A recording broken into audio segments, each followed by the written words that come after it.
electricity, heat, and it will employ very few people. Noise can be as loud as a subway train, 95 decibels. It is often higher than urban traffic noise at 55 decibels.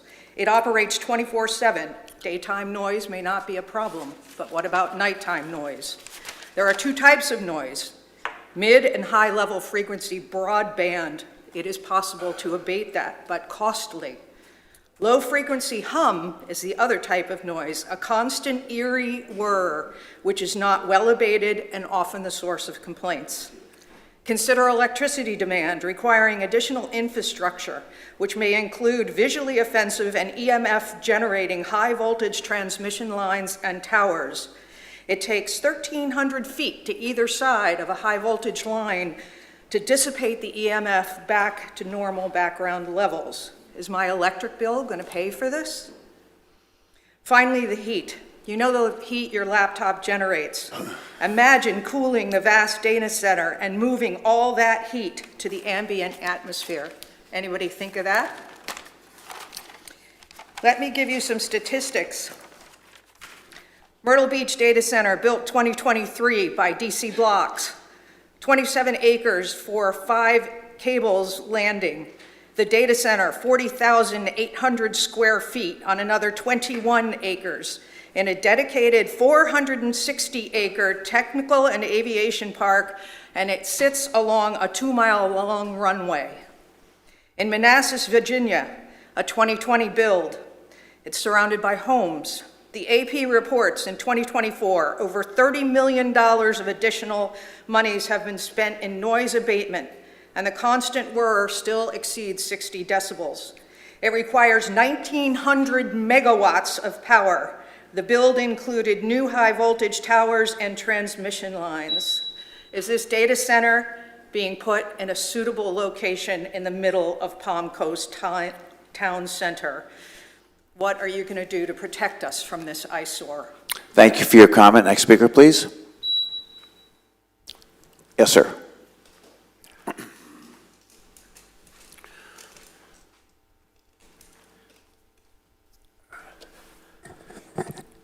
Good morning, Robin McDonald, Palm Coast. Usually when a resident comes to a meeting and asks a question, most of the time, in a reasonable amount of time, somebody from the staff will get back to them. Or better yet, the mayor will ask the council if they have any comments.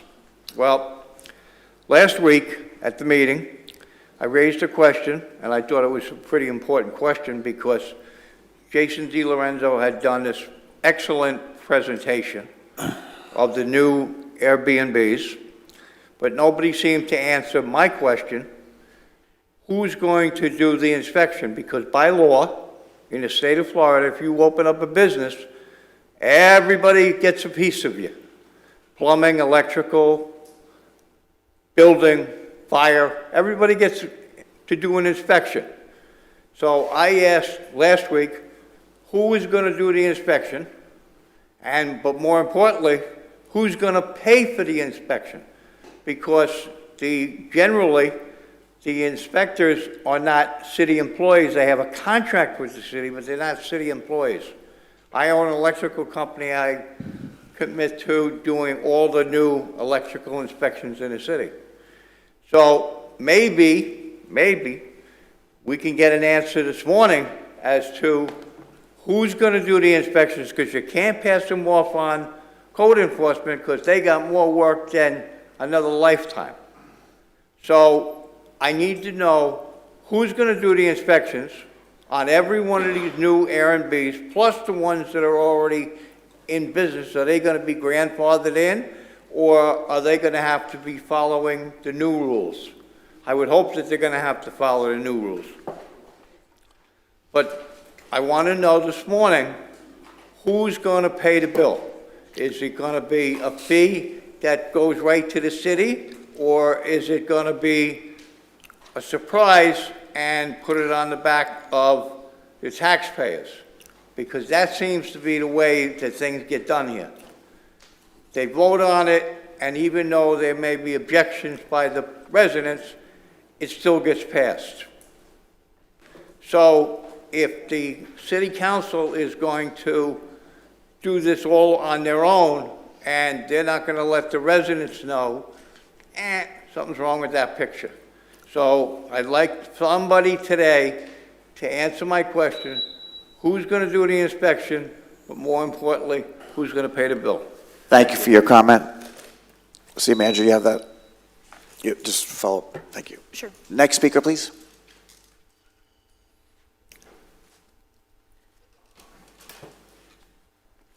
Hello, my name is Doug Brown, East Section. I'm the owner of Cypress Knoll Golf and Country Club. And I'm here to sort of start crying a little bit. It's been raining for 10 days, and I'm losing a lot of money. The golf is way down.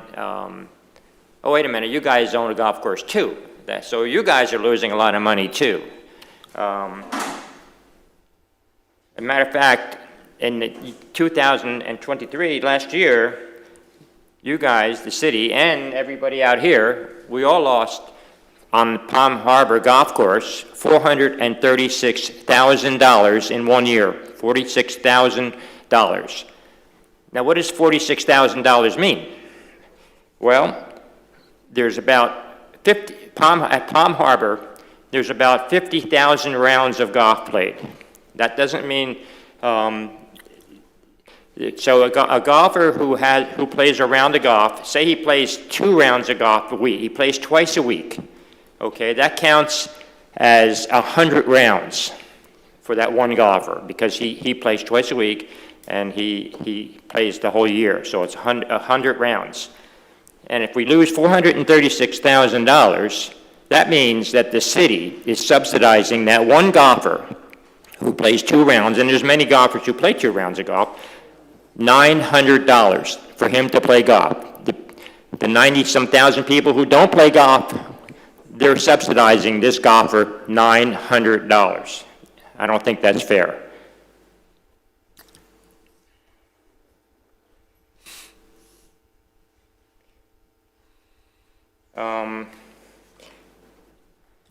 Okay, I think that's really all I have that I wanted to say, and I would like to say one more thing, actually, that the city should very seriously consider not competing against private industry, not competing against the golf courses, not subsidizing golfers, and you guys should sell the golf course, make some money, and stop the bleeding. Thank you. Thank you for your comment. Next speaker, please.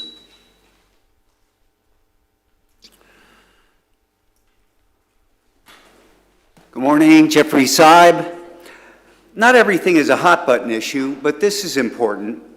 I'm speaking today in consideration of the remarks made by the resident of Seminole Woods, who spoke to the council last week about the land clearing for a multifamily development occurring near his home, and what he thought that the developer would retain a buffer between the home sites and the development composed of the natural vegetation already present on the development site. He reported that the entire site had been cleared. This development, when completed, will have a vegetative buffer. It will be a small area planted with grasses, small shrubs, and the small sprig trees which are planted on new business and new home sites. His belief was that the buffer would consist of an area of the existing native vegetation found on the site prior to clearing. Reviewing the Land Development Code, Chapter 11, Table 11-6, Buffer Design Standard, the footnote states that at least 50% of existing vegetation shall be preserved within the landscape buffer areas located at the perimeter of the development area. If this existing vegetation is not sufficient to meet screening requirements, the land use administrator may alter the buffer requirements. Most folks do not read development orders. Many times they cannot even find them, which describes what the buffer would consist of. However, the idea of a vegetative buffer for most people, I think, would be the native vegetation found on the site model rather than the grassy front lawn appearance. Just like the massive development near I-95, where everything was cleared into big, now burning piles, the interspersing of native plant buffers throughout that parcel and especially as a sound and visual barrier from the interstate highway, would have been preferable to what the buffers will be when the project is completed, the grassy front lawn appearance. Any buffer composition must be spelled out in the development order and ordinance passed by the City Council. The development order must contain a complete rendering of what we are to expect for buffers and everything. These development orders need to be easily and readily available for the public to view in their entirety. We are not hiding anything, or shouldn't be. Like I said at first, it's not a big issue, but it is important. Thank you. Thank you for your comment. Are there, yes, sir.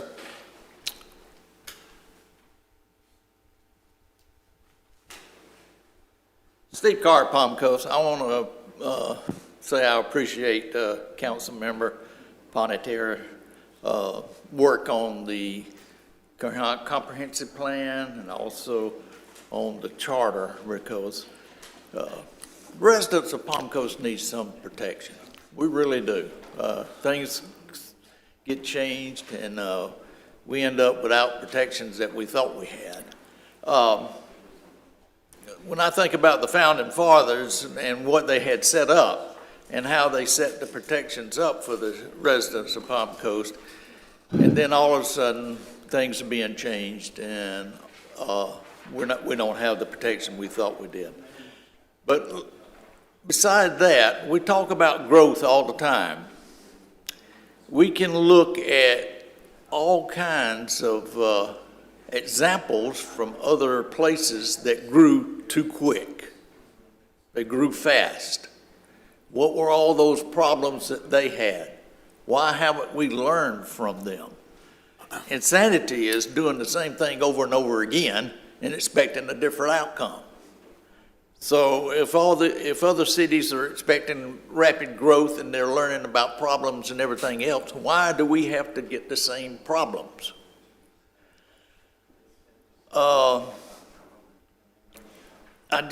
Sometimes I don't understand all of that, but that's,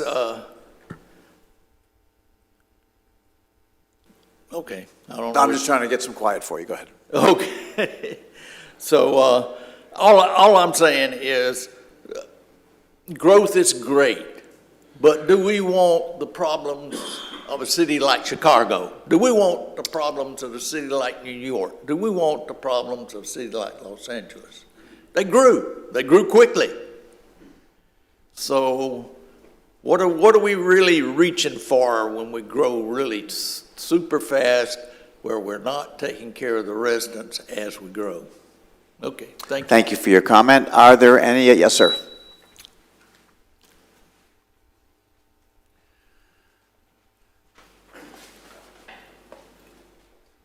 Stone, Palm Coast. I finally left Seminole Drive. Couldn't take it anymore. Almost got hit by a car. I was coming from Steve Vary's house, 20 feet, and people still drive down that road 40, 45 miles an hour or more. You guys have spent $200,000 of people's money, not your money, the residents of this city.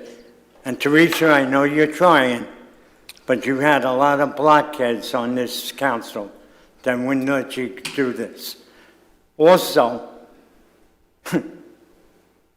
I hope the state, I said this multiple times, I hope the state comes in and investigates this council, because with the builders, kickbacks.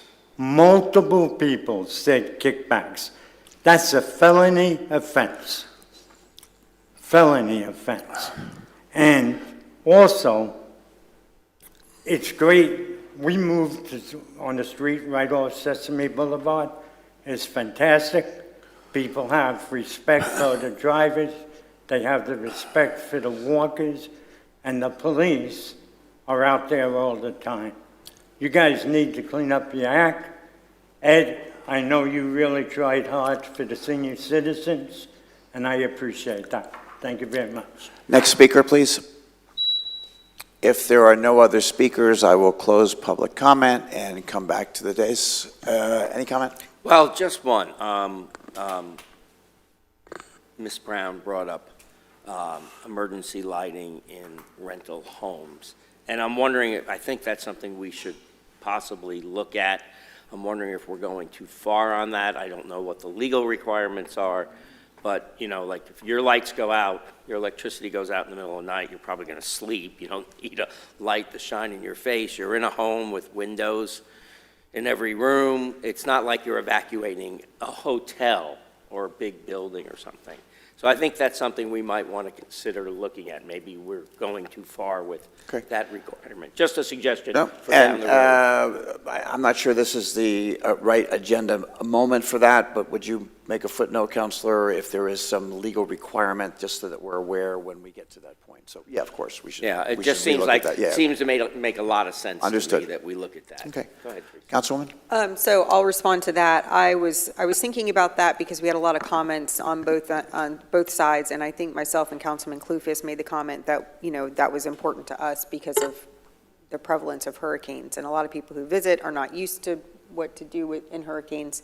I know in our house, we have those night lights that they plug into the wall, and when the emergency kind of lights have to kick on, the night lights turn on. Maybe that's- So maybe there's an alternative that is less expensive and less intrusive to build, having to build.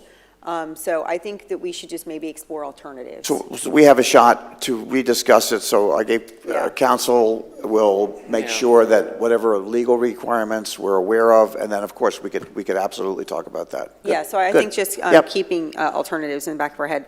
The only other thing that I want to respond to is Mr. Stone, just so you know, once the budget is approved this year, where did he go? Oh, there he is.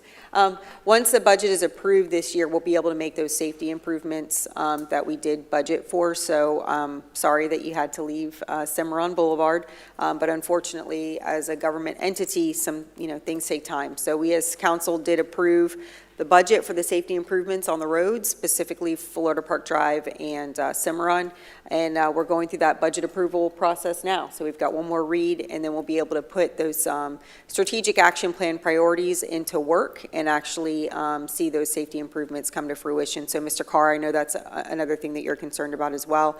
It's coming. We haven't given up on it. It just takes time. So thank you. Thank you for that. Councilman Clufus, any final comments before we move on from public participation? Yep, just two. Number one, that homesteaded homes can't be used for rental properties legitimately. They should be reported to the tax collector. And then just touching back on the emergency lighting, in my opinion, it's just in case you're asleep, there's a fire, all of a sudden your power goes out in a localized issue and you need some lighting because you're not familiar with that home, right? So if we were in all our own homes, we know how to get out. But somebody who's visiting a house for the first time, they wake up, there's smoke everywhere. Those emergency lightings can save lives. So, Okay. I appreciate everybody else's comments. We'll encourage a robust conversation when we circle back to review all of those things. So nothing will just get, move forward without that discussion. So I appreciate that specifically with regard to the lighting. And of course, there may be others as well. Okay. Thank you, Mayor. With that, we'll move to our first presentation today, which is the educational presentation of forensic audits. Will you go ahead and introduce the agenda item for us, City Yes, Manager? thank you, Mayor and City Council. City Council, you requested an education presentation on a forensic audit. Council went through the procurement process, and council selected MSL to give that presentation today. Right, and I hate to interrupt, but just be very, very clear on what it is that we're having today. You're having a presentation on what a forensic audit is. It's Right, an just educational so it's presentation. super clear. Got it. Sure. So Joel Knopp, right, is here to present from MSL.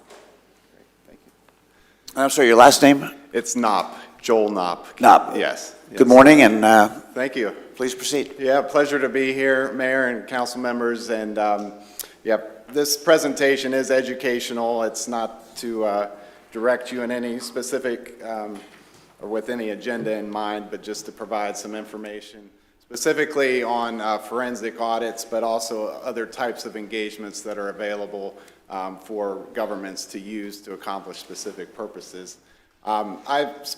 Specifically, or my background is I work with MSL, CPAs, and we have a government practice group. So we work with over 50 medium to large Florida governments across the state, ranging from cities such as City of Orlando, City of Tallahassee, to other large counties, as well as school districts and business activities. So a lot of background in government, and so we see a lot. And so in addition to kind of presenting what a forensic audit is, I'd also be glad to answer questions that you may have as we go through it. So feel free to ask questions as we go.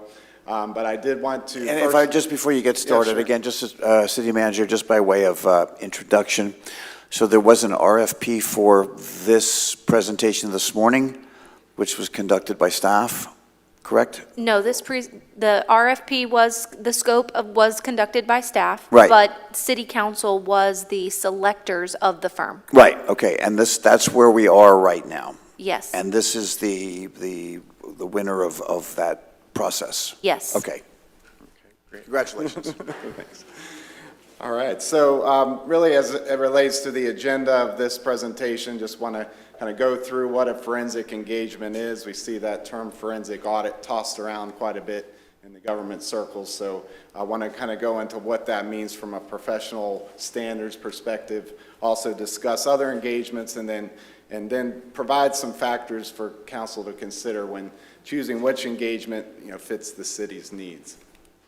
So first off, as it relates to this, forensic audits in particular, as I mentioned, you see forensic audit tossed around a lot in the news. Where in particular is a Central Florida city that we worked with a number of years ago, and we saw in the headlines that the council had voted to approve a forensic audit covering multiple years. It really didn't. There was no discussion of what the point of it was. They just had concerns. Sometimes it ranges from, concerns over everything being on the up and up, or, a specific matter that, is of concern to to someone in the public. But overall, there's just a lot of confusion, I think, as to what entails forensic from a public perspective versus what we as practitioners have to go through to make sure the audit is done under those standards. So first off, on the forensic engagement, the Association of Certified Fraud Examiners is one of the primary membership organizations that kind of sets the rules on fraud examinations, and they define forensic accounting as the use of professional accounting skills in matters involving potential or actual civil or criminal litigation. So really, there is this idea of litigation that is entailed in a forensic audit. That's going to be the end result, that it's going to end up in court under, being tried and being cross-examined. So there's really a very specific kind of documentation method that goes into a forensic audit as a result. The AICPA also establishes standards of forensic services. The AICPA is the American Institute of CPAs. Yes? Just pull it a little closer to you. A little closer? Yes, sure. Pull it to you, yeah. So the AICPA in particular defines the term forensic as used in or suitable to courts of law or public debate. So again, a very specific focus on the court aspect of, or at the conclusion of the engagement. Typically involves litigation support or investigative type engagements as well. So really looking at a specific concern of wrongdoing, or looking again at that litigation aspect of what goes into the end result of the engagement. May I stop you for a moment? Yes. Sorry. There's just a lot of information, and so I don't Sure. want to bombard you at the end with all my questions. I want to touch on something you said a moment ago, where you said what you all actually do versus what the public's idea of what this entails. Could you further explain that a little bit more? Sure. So, so when it comes to forensic in particular, that's, I think from a public perspective, that just is a commonly used term, maybe due to all the TV shows that are out there. But when it comes to forensic, they think of kind of an investigation in essence. But when it comes to how it's used in our profession, it really employs a very specific examination, and there has to be, it's a very narrow focus, like, here's a very specific concern we have of, fraud being committed somewhere, and we wanted somebody to investigate that matter. What we see in the public is more, it's a term thrown out of, well, we think money's being mismanaged by the city or, county, or, there's, we think there's abuse going on, but we don't know what it is, but we just don't trust, whoever's in the elected officials are for the government. So it's really, it's kind of a misconception that the forensic aspect is going to identify a specific issue in the organization, and so I think the public kind of gets confused on what that means. So when you say a specific issue, can you give an example of some specifics that are brought up that justify, I guess, the forensic audit? Yeah, so, it would be, I guess a specific matter would be if cash was missing within the city. And so typically there's some preliminary assessment that's done by the staff as to, yes, it does appear that there's some missing deposits or something's missing in the organization. So we're going to focus this examination or investigation on the people kind of involved in that department. And the interviews that go along with the fraud investigation kind of start on the periphery as to those who potentially witnessed the crime or the potential fraud that occurred, and then kind of narrow it down to the people involved in it. But it would be a specific matter of, like, a known kind of cash missing or inventory missing at an entity. It could involve payroll, payroll fraud, or like a fraud hotline or whistleblower type of instance where someone's aware that, somebody's doing something in the organization. Okay, thank you. Mm-hmm.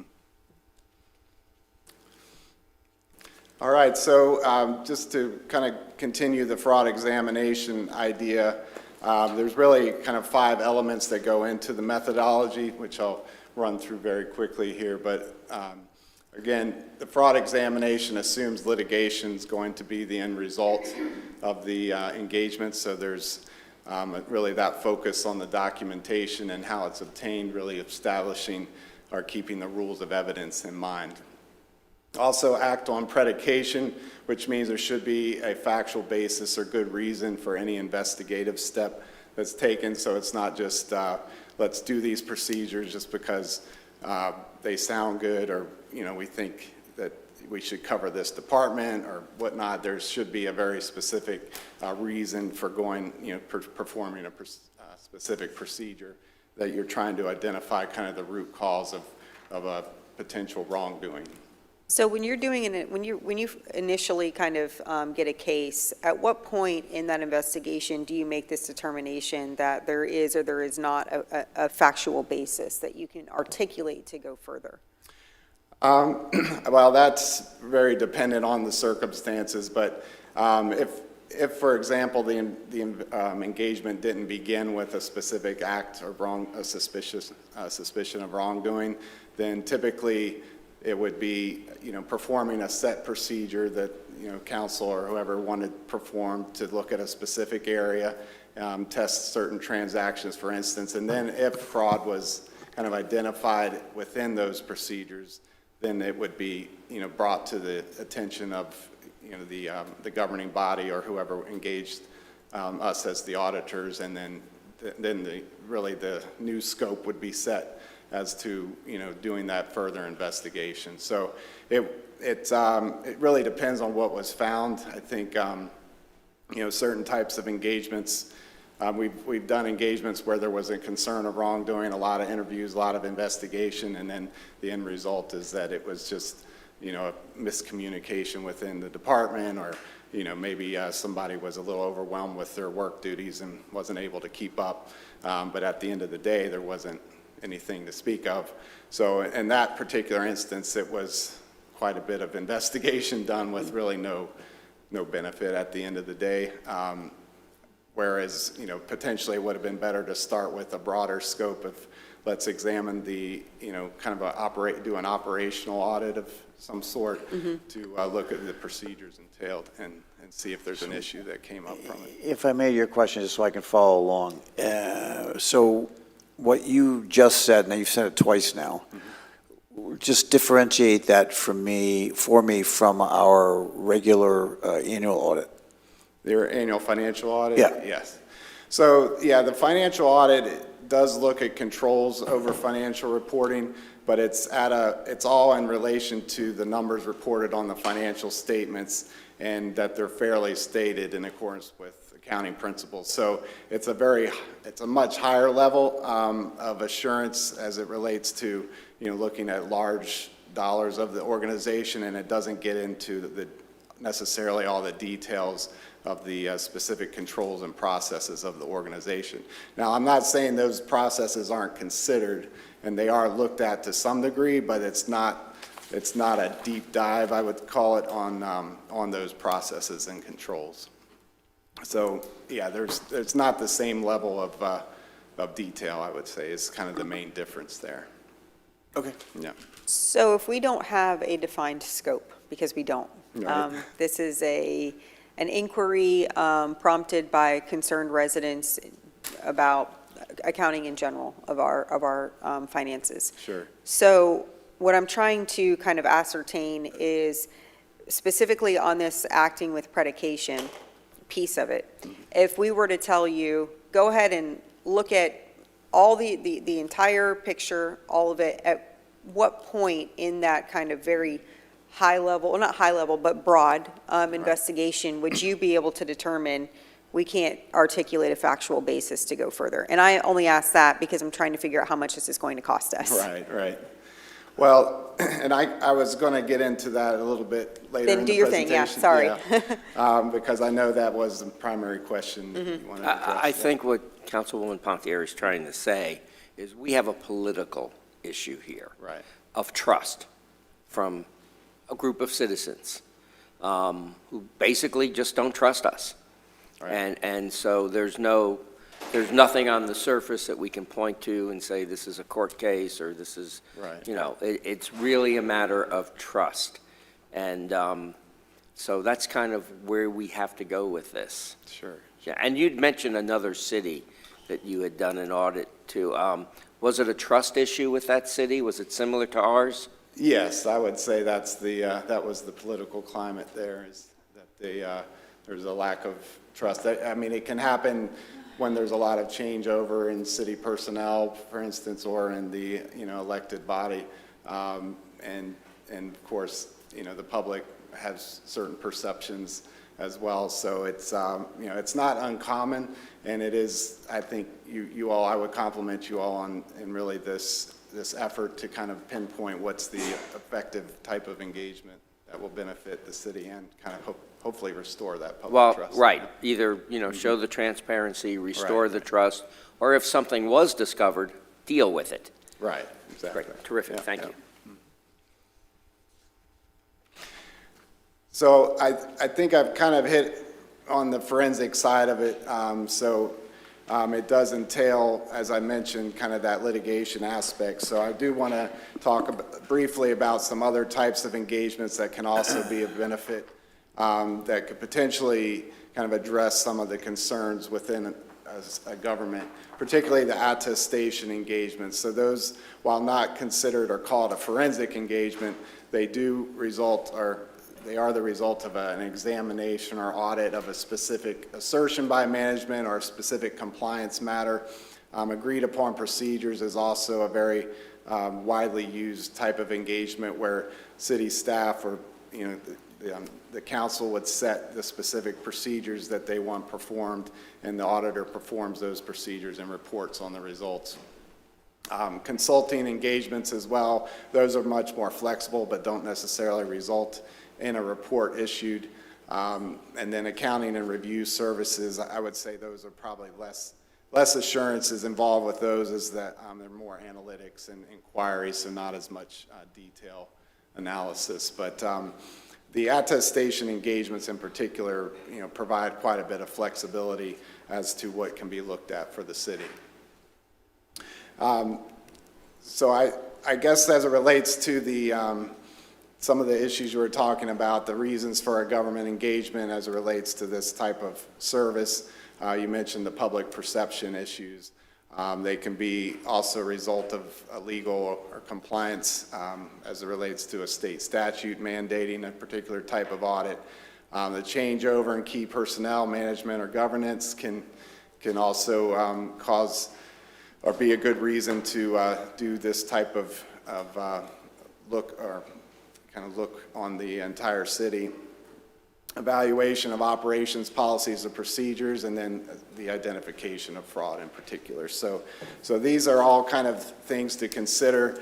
The public perception idea and the changeover in key personnel, a lot of these things are, you know, what we, from a normal financial audit perspective, would consider just as it relates to a heightened risk for an organization. When there's changeover in personnel, that can potentially result in kind of heightened risk from an audit perspective. And then, you know, so that risk assessment process is really something that should be done annually by any organization, but can also be employed as it relates to identifying other types of engagements that are needed.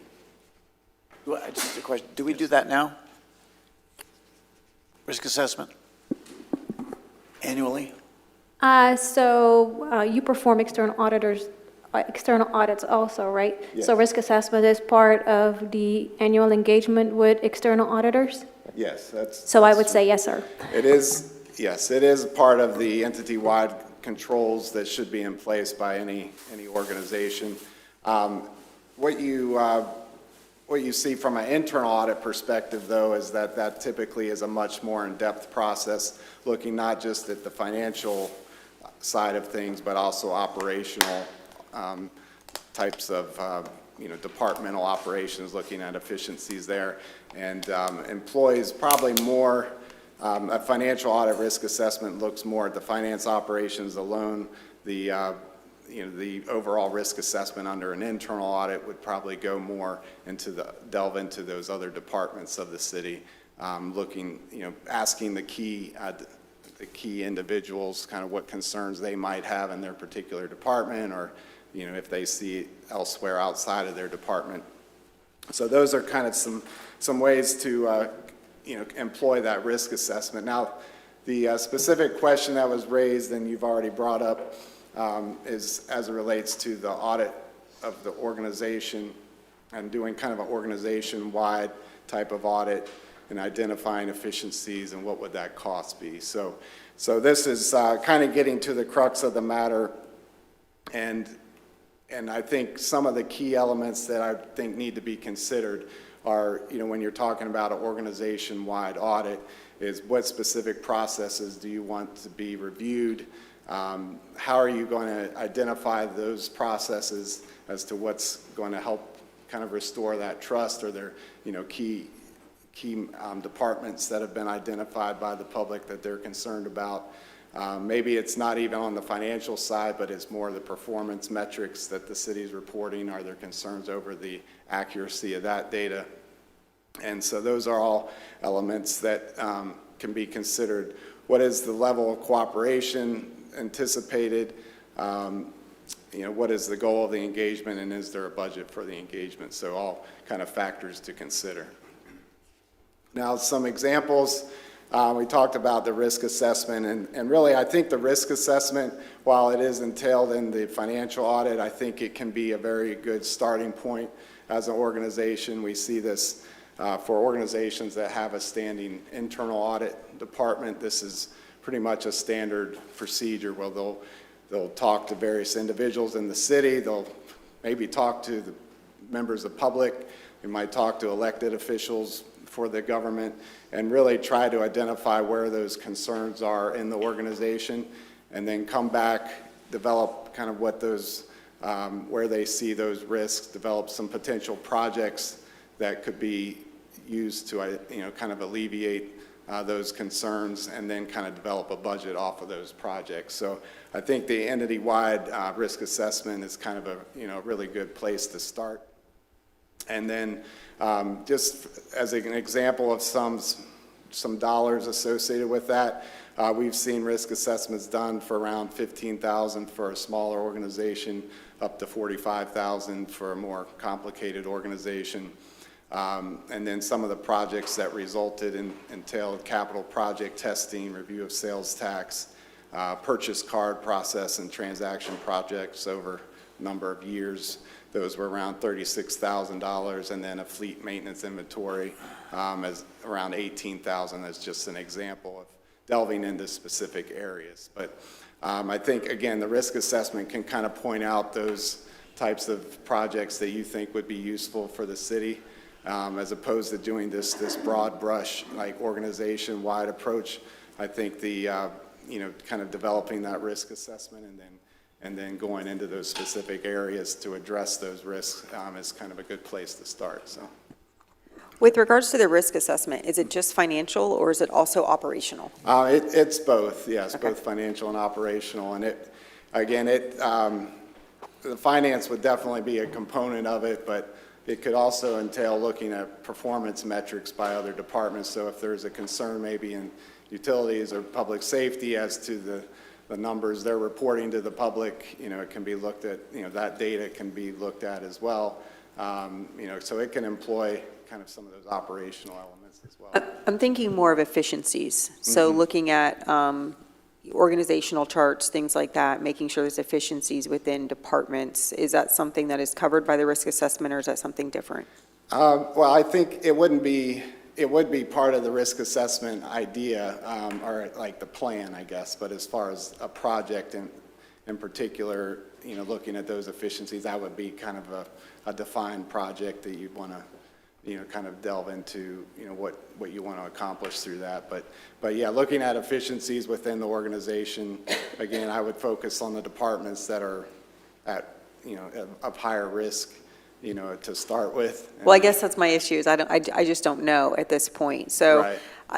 My kind of idea broadly is that we are going to have a new city manager in the next year. We do have a lot of turnover coming up on the board. Okay. So kind of having a fresh look at the organization, not because I think there's anything in particularly, that's being Right. run incorrectly.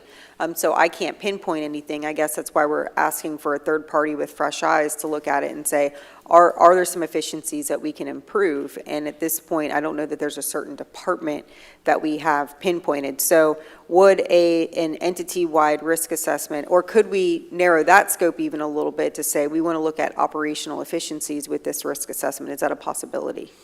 Yes, I still think it'd be helpful from a risk assessment perspective to narrow it to, if you want to try to cover the major departments within the city, that could be one avenue. If you want to do the risk assessment first to determine maybe the departments that are of higher concern, just to try to, maybe address or be more cost efficient, I guess, as far as the efforts go. But you certainly, if you feel like just it's best to have just an entire fresh new look, then I think you kind of identify those departments that you want looked at, and then what specifically you want looked at as far as efficiencies go, and then that would define or give some scope to those bidding on that type of work. So. Okay, thank So, you. I'm just. Yeah. I have a question too. What you were just, You go, oh, Vice Mayor, okay. go ahead. What you were just saying, as I think you've heard, one gentleman came up and spoke today and leveled some charges of corruption on this dais. You've also heard that our golf course lost $434,000 last year. Would better business practices be part of what you do or recommend?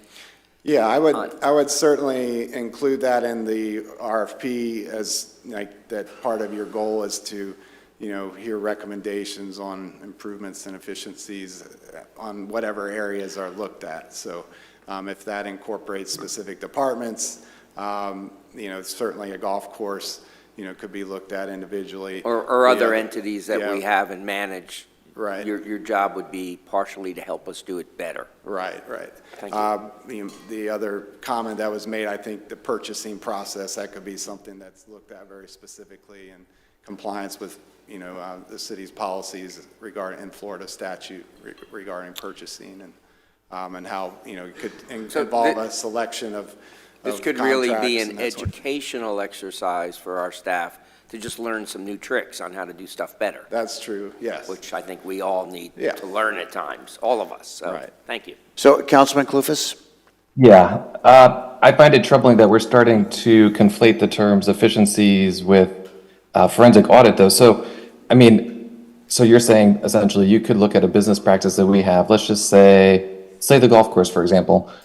You're saying that efficiencies, if I understand it correctly, as Councilwoman Pontieri, I think, was indicating, basically how to run the golf course better. But that's not what you do, right? And that's not really what this scope is for. It's for trying to find wrongdoing and to try to find, inappropriate managing of funds, correct? So when we talk about efficiencies and operational streamlining and being more effective with our tax dollars as far as, hey, purchasing these golf carts instead of those golf carts, that is completely separate than a forensic audit. So I'm a little bit confused on when we use the terms efficiencies versus forensic audit, because they don't seem to overlap. But if you could explain to me how those two do overlap, then potentially I could get to understanding where your business is providing those efficiency recommendations. But unless I misunderstand what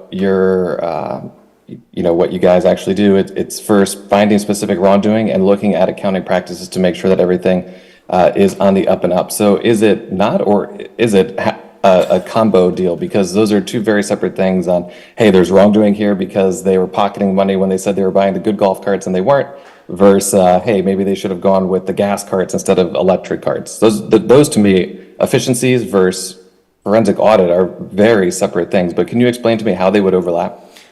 Yes, I was not intending to say they overlap. I was basically pointing out a forensic audit has to kind of have a very specific scope in mind of there is a concern of a wrongdoing versus the efficiency type of audit is more of, hey, let's look at this let's look at this operation within the city, what kind of improvements can be made and that sort of thing. So they're not, I'm sorry if it came across that way, but they're not in any way overlapping, as they're definitely very separate types of engagements. I was just mentioning the efficiency audit more because there isn't, at this point, I guess, a specific concern that's been identified by the city to pursue. It's more, let's look at our organization as a whole and try to make improvements. And Councilman Clufus, I mean, you opened the door a little bit here. So we have a legal firm in front of us which bills at a certain rate, and we're starting to talk also simultaneously about business consultation, which might be considered with a firm that specializes in the efficiencies of business and things like that. It's just a consideration in terms of the best approach. So, okay. Again, before we go further, I think our issue here really is that perception that we discussed earlier. Right. And this was brought before the council by one specific person who I'm very disappointed to see couldn't be here today for whatever reason. But the bottom line is, despite that person, there is a perception out there in the public, and it's been going on for a while. Past administrations, we've had some difficulties in the past. Previous mayor, couple back city managers, and the public just has a perception that everyone down here at City Hall is crooked and taking bribes and mishandling money, and we reach a point, I think, and it will probably end up in the hands of the next council, not this council, but they may want to just reassure the public that that's not happening. Or if it is, we've nailed it, boom. But regardless, though, what we're looking at probably is a price range of what it would cost to do that reassurance to the public. Call it a big paintbrush if you wish. So is that like a PR? It almost sounds like a public relations initiative. Well, but with some teeth to it. Anyone could do a PR thing and just spin something and, oh, we're wonderful, we're great, don't worry about us, but that's not going to reassure the public one bit. We need some group coming in that knows what they're doing, knows what to look for.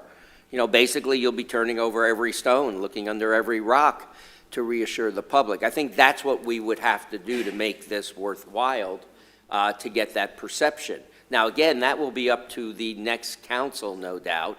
As we term out here, we're done when? End of November? 19. 19th of November.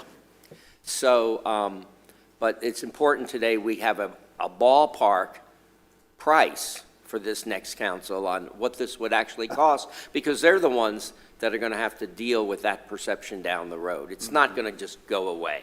Right.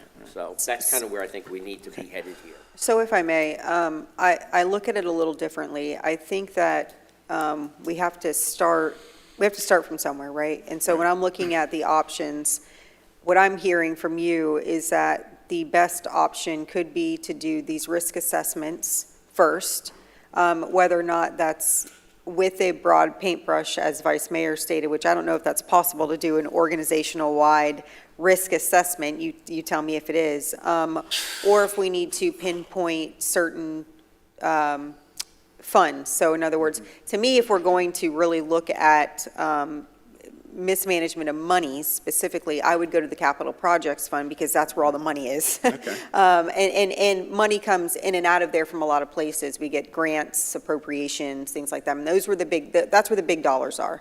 So it has nothing to do with who runs it, how it's run. Just looking at the dollar amounts alone, I would say that that's where we would need to focus. But do we need to be that focused if we're asking for risk assessments? And if we do, then would it be hey, we want a risk assessment done of capital projects, utilities funds, general fund? Do we need another RFP, in other words, or I guess a menu from you that says, if you want to do a risk assessment of this fund, that fund, this is what it looks like? And then also, where my head is at is, I'm thinking that this kind of efficiency analysis is really beneficial. And I don't think that that type of efficiency, operational efficiency analysis is any testament as to how our organization is run, but more just in general. I don't think that it could hurt to have that done, depending on the price, of course. You know, I want to make sure that the ROI is there, because if we can save efficiencies by moving personnel around, or making sure that things are being run as cost-effective as possible, then obviously there could be an ROI. But I am not interested in spending tax dollars as a PR stunt. Right. I am interested in deliverables that will help us run our organization better. So can you tell me about kind of what you can come back with as far as giving us that menu of options and the costs associated with them? And if you could also include everything on the menu as a price too. Right. And again, that's going to be up to the next council. There will be 4 new people sitting up here, and you guys will be figuring that out, not us. But I would certainly like to know the full price, and also how far back you would go, considering some difficulties that we've had in the past. Or is there a standard? Do you go back 1 year, 3 years, 5 years? And obviously, that probably increases the price too. So a little breakdown on that. Yeah, so what you mentioned regarding the risk assessment, so that in particular, I think it'd be organization-wide to identify those areas that are of highest concern, that you want to be looked at. It can, what I would see it being the result of that is this full menu of, hey, these are the risks that are kind of the concerns that were identified, not just by staff, or by elected officials, but maybe by members of the public as well. And it can be a very transparent process of, hey, these were all the areas identified, the concerns that, are being brought to the table. Here are the projects that kind of coincide with addressing those risks, and here's the dollar amount associated with that. And then it'd be up to the council to decide, well, we want you to do all of those projects, or we just want you to focus on these certain elements. And you can, get input from the public on what they feel needs to be addressed first, or it can be a very transparent process as to what's decided upon. But that's really what would determine the cost, is kind of first identifying what areas, should be looked at, and then, looking at the projects that coincide with that. So I can't give you a cost analysis or Can amount can you right give now. us a range? Well, I mean, I mentioned on the, And we're not going to hold your feet to the fire on the cost. We Right, just- right. We need an approximate number so the public knows this could cost up to X number of Well, dollars. just to reinforce your question, City Manager, are there any dollars allocated in the upcoming budget for this process? No, sir. Okay. And just, if I may, just one other question. The RFP that brought you here today, it sounds like it's morphed a lot since our original conversation.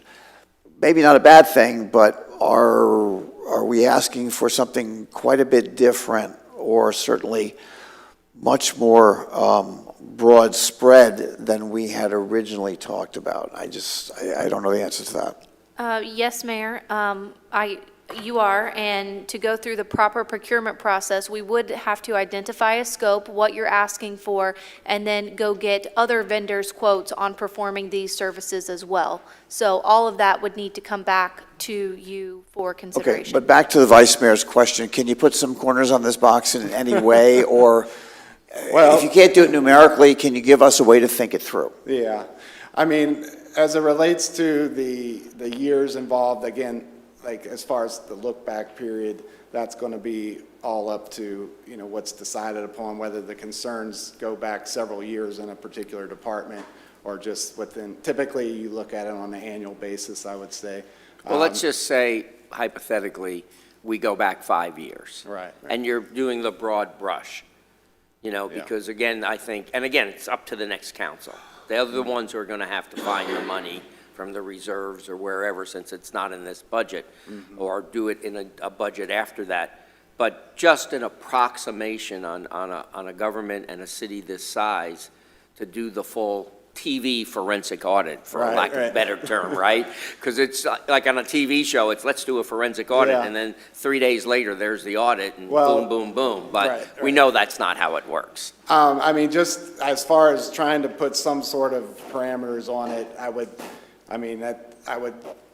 guesstimate around 50,000 per kind of department that you wanted looked at. So if you took that across the entire city, I mean, you could be looking at, 500,000 there or more as it relates to doing that sort of 5-year type of analysis. So we could be looking at $500,000. Yeah, To do the full 9 yards, sure. approximately. Yeah, that's just, I mean, again, the scope would define that as it relates to, what you ultimately would look at. And I but- think it's important the public understands, that it would be $500,000 plus coming out of their tax dollars, their pocket, or our reserves, which is their tax dollars. And do they trust us that little or not? And I think that's important that, folks understand that. Right. I don't even know, and I can ask our attorney, would something like this need to go on a ballot?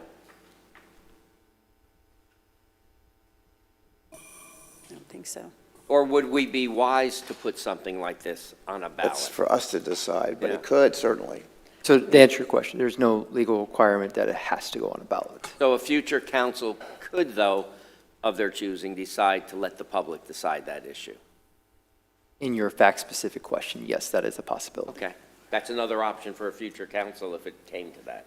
Mr. Knopp, if we decided that we wanted to go forward with an entity-wide risk assessment, 2 questions. One, is the cap on that the $45,000 figure that you have on the screen here? And 2, what would be your description to us of what that would entail? Per department. Okay. Well, it says entity-wide, that's why I'm specifically asking. Because I think he came back and said 50 per Well, department. So That was on looking at the broad-based organization-wide type efficiency sorry. approach, yeah.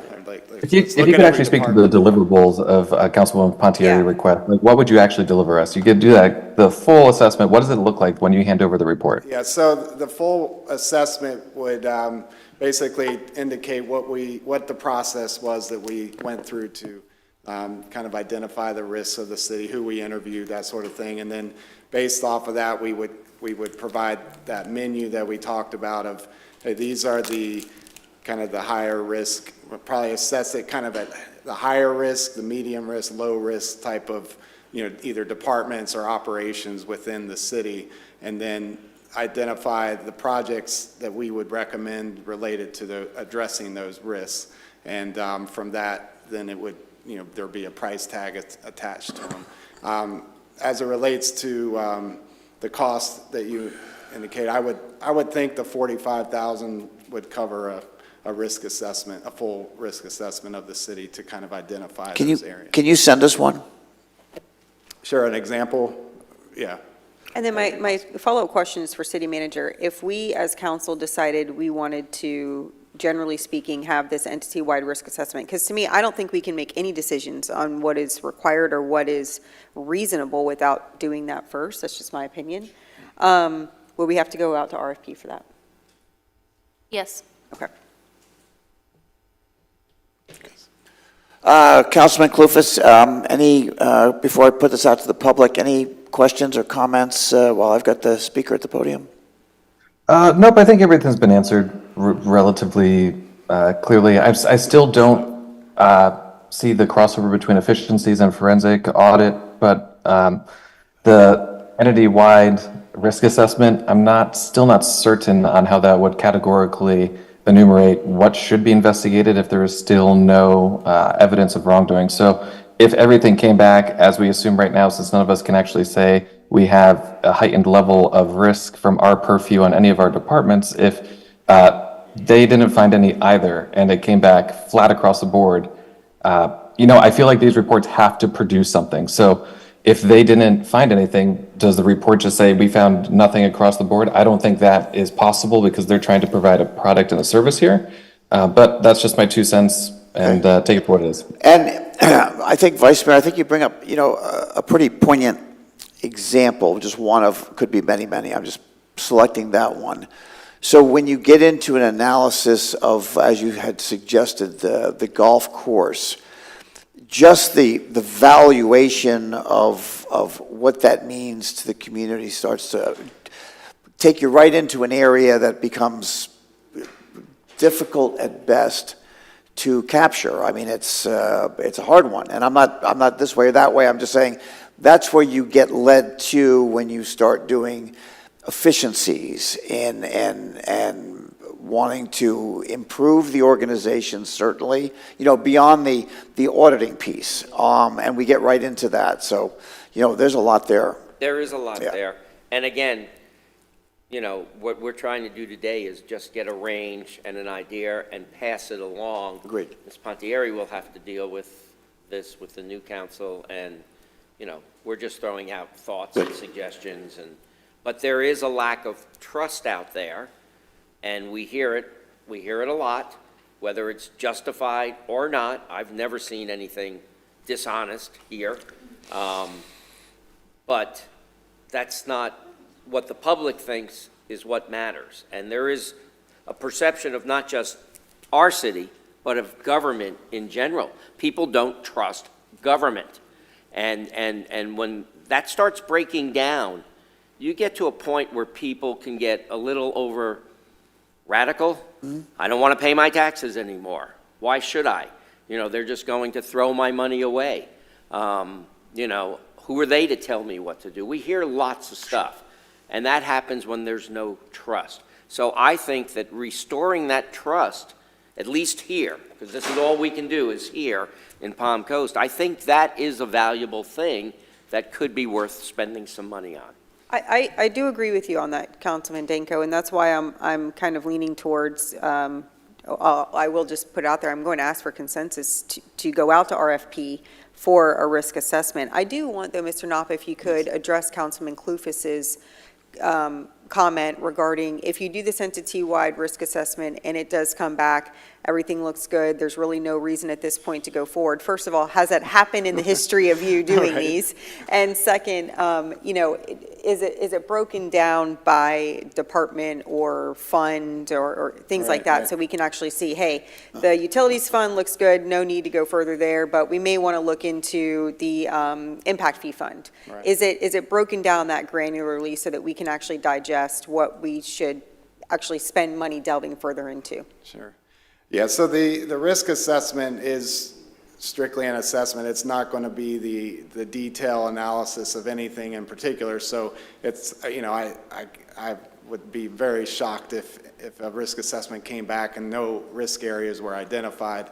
I think it's primarily based off of inquiry of, a lot of interviews throughout the organization, talking to the department heads and even staff in various departments to identify any concerns that they have, as well as, members, I think the public should certainly be involved, as to identifying, what concerns members of the public have in specific areas, and then, of course, elected officials as well. So it really is more inquiry-based. There would be no conclusion that, oh, there's no issues in a particular department. It'd just be maybe, this seems to be a lower risk area based off of, there's nobody had any concerns. It'd also be considering like the financial audit results over the past number of years and, any sort of monitoring that's done on the city. And no accusation here, but the door is obviously open, and I think you were too kind to bring it up. But if you were selected to move a project like this forward, it would seem to me part of your motivation is to identify the problem and explain it. Right. Which results in billable hours or a fee of some sort. I mean, it just. Yeah, I mean, we would. We certainly don't like to work if there's no benefit to it. Look, but, anytime you hire a contractor Yeah. to bust into a piece of sheetrock, Okay. you know you're going to find some problems behind it that you weren't expecting, I It would would be think. But foolish isn't that to what think we should be worried otherwise. about? Yeah. I mean, you again- guys are laughing up there, but that's what we should be worried about, right? Yes. Unless we can enumerate where they should be looking. Exactly. This is starting to become a bit of an inquisition in the terms, back looking for witches. So that's what- Self-fulfilling prophecy. Well, I would disagree with that, Mr. Kloufas. We're really looking for restoring confidence to our citizens. And I think that's important because that perception, rightfully or wrongfully so, is out there. So having our citizens have that confidence And I don't is disagree, important. but here's the thing, and again, we shouldn't probably extend this debate too long, but, so, do you go to, no offense, to the legal field to restore the confidence? Or do you go to the PR field to restore the confidence? You know what I'm saying? In other words, You can't spin it. what's your Is best- the problem. You could do Well, a they're PR both spins, campaign. kind of. But this would be more of an actual investigation to say, look, we hired a firm, you folks wanted this, and again, I would highly recommend if the next council wanted to do this full audit, they put it on a ballot and get the public to approve it and know how much money they're spending. But a PR thing is just a PR thing. That's just, Well- that's taking the same old junk and putting it in a new Or- box or- with a new label. That or- doesn't or- work. Or putting communication out there which is well understood by the public. Yeah, And you come from that world, That no? would be next door, and that's not well understood by anyone. here's the You're thing. not going to do that. Okay. We put our financial worksheets, the budget, I mean, it's all out there for the public now. It's right here. No, that budget at a glance is not even scratching the And surface. there are hundreds of pages below Right, it. we have online Yeah. and not once have I seen a single person come up and point out anything in particular that has said, this looks fishy to me. I'm thinking communication So, here. well, but Mayor, the problem is when the that's like sending the fox to the hen house. When the communication is coming from the entity that people want to see looked into, it's white noise. So, and that's why I think that we should just go out to RFP for an entity-wide risk assessment. Let's scratch the surface and see if anything, if a risk assessment does say, hey, this is a high risk for you. And if everything comes back as low risk, then I can't justify spending further tax dollars looking into it. But we have to start somewhere. We can't just continue to say, everything is great, don't look here, as a PR campaign. That is not going to pacify our residents, nor should it. So I think that if we're going to start somewhere, it's got to be the entity-wide risk assessment. We don't have to spend a single dollar right now, but we can go out to RFP, see what's out there, see what can be offered, and then take it from there. And to your point, the We're new gonna trust council the will decide attorneys. that. Well, I would agree with you. Well, I take offense to that. I'm an attorney. That's okay. And I understand that, but to the mayor's first point was that there is a lack of trust on preconception and all those things. And it's not direct to you personally, but, you know, here's what I'm worried about. Does it beget us yet another, well, those are the lawyers that did it? I mean, we hear that a lot. There's no choice. Who else is going to do it? Well, Yeah, I mean, you Well, know, here's the thing, though, is why do Councilwoman Pontieri said we have to start somewhere, and I'm not sure exactly what we're starting here. And then I hear a lot of talks about, you know, we don't trust government. A lot of it is coming from the individuals on our council now that I think when we turn over is hopefully will go away, because the communication from specific fresh council start. people has been very detrimental to our perception. But I don't understand the mindset of we have to start somewhere when we don't actually can say this is where we should start. Well, Councilman Clufus, I do not think that a forensic audit is required. I do not think there's been any misappropriation of funds. I do not think there's been any mishandling of funds in this organization. What I do think, and this is what I said earlier, is that an organizational-wide efficiency, we'll call it a check, can never hurt a large organization. So I guess what I'm looking, and that's what I asked Mr. Knopp, is will this entity-wide risk assessment identify, hey, there could be efficiencies that are working But efficiencies and risk are two separate things. They're not experts on impact fees, capital projects, water utilities, golf course, human resources, you know, all of these separate departments for which go into our city. They're not experts in these individually at the micro level, right? Let's not use terms efficiency with risk assessment, because then it starts to become this rollable subject of, hey, we're looking for efficiencies, when that's not really what we're being told here today. But Councilman, yes, that's exactly what they offered, is if you go to, if you go to slide 19, it specifically says, example requests, government engagement to audit processes organization-wide and identify efficiencies. That's what I'm looking for. That's what I think would be beneficial for us. And if an entity-wide risk assessment will identify if But is that for the audit process?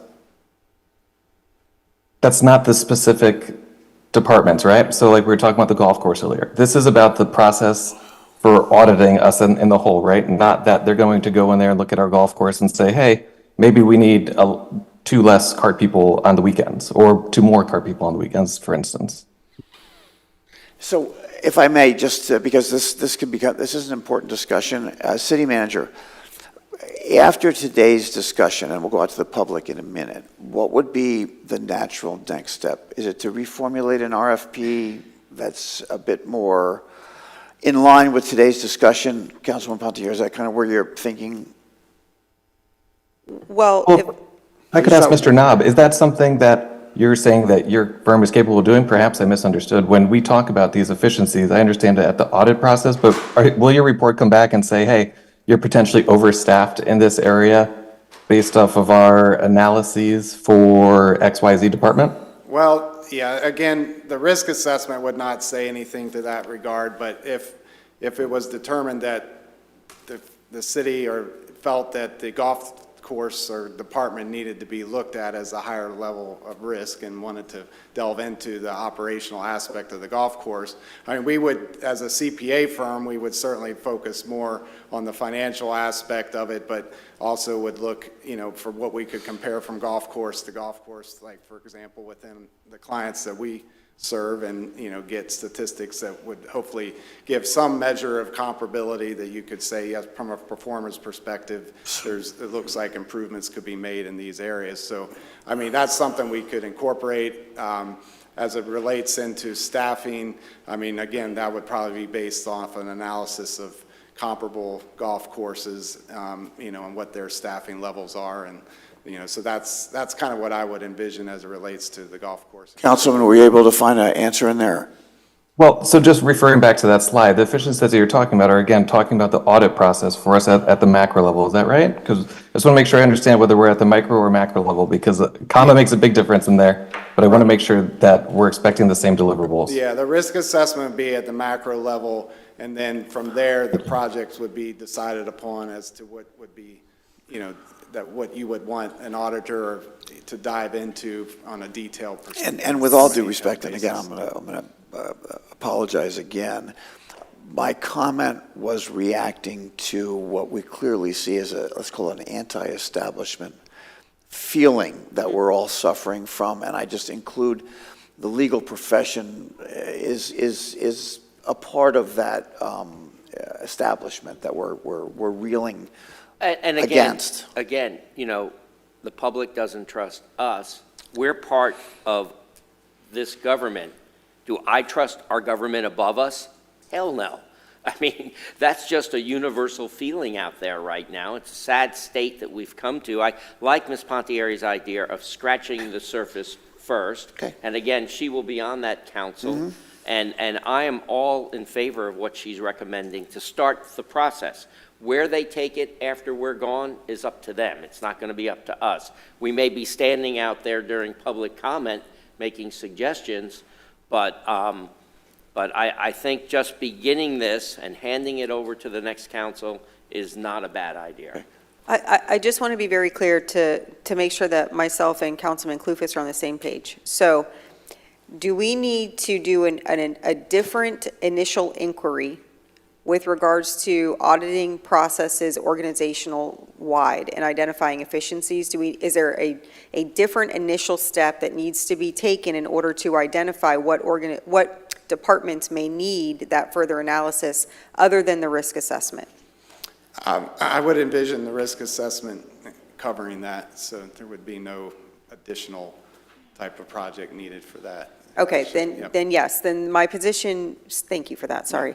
My position stands on this then. I think that we should go out to RFP for that initial risk assessment, as that seems to be the most fiscally responsible thing to do without having any specific red flags at this point. And if I could, just to qualify that, the cost for the initial risk assessment would be to be determined?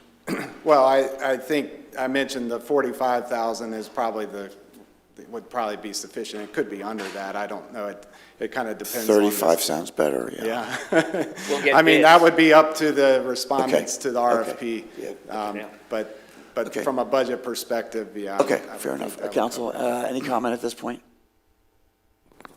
No comment right now. And I'll go to public comment in just a second. City Manager, what do you need to hear from us today?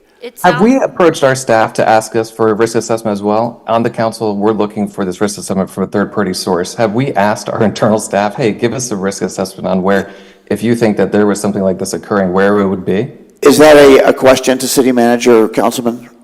No, individual council members. Oh, I can't answer the question.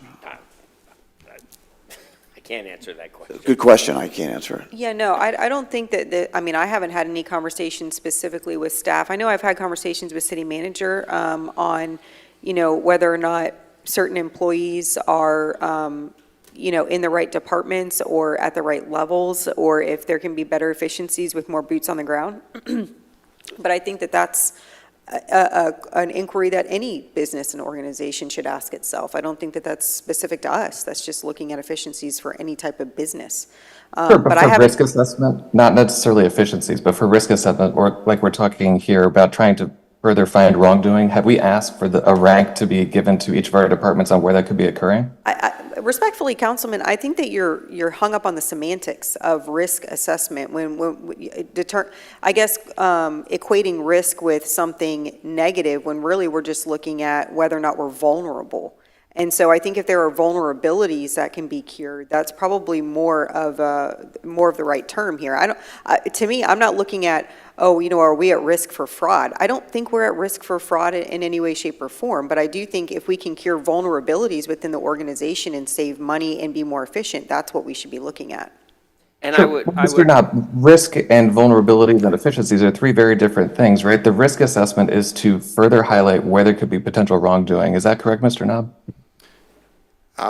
Well, yes, it could be wrongdoing. It could be just, inherent risk. Negligent, for sure. Yeah, within the organization or like in the environment.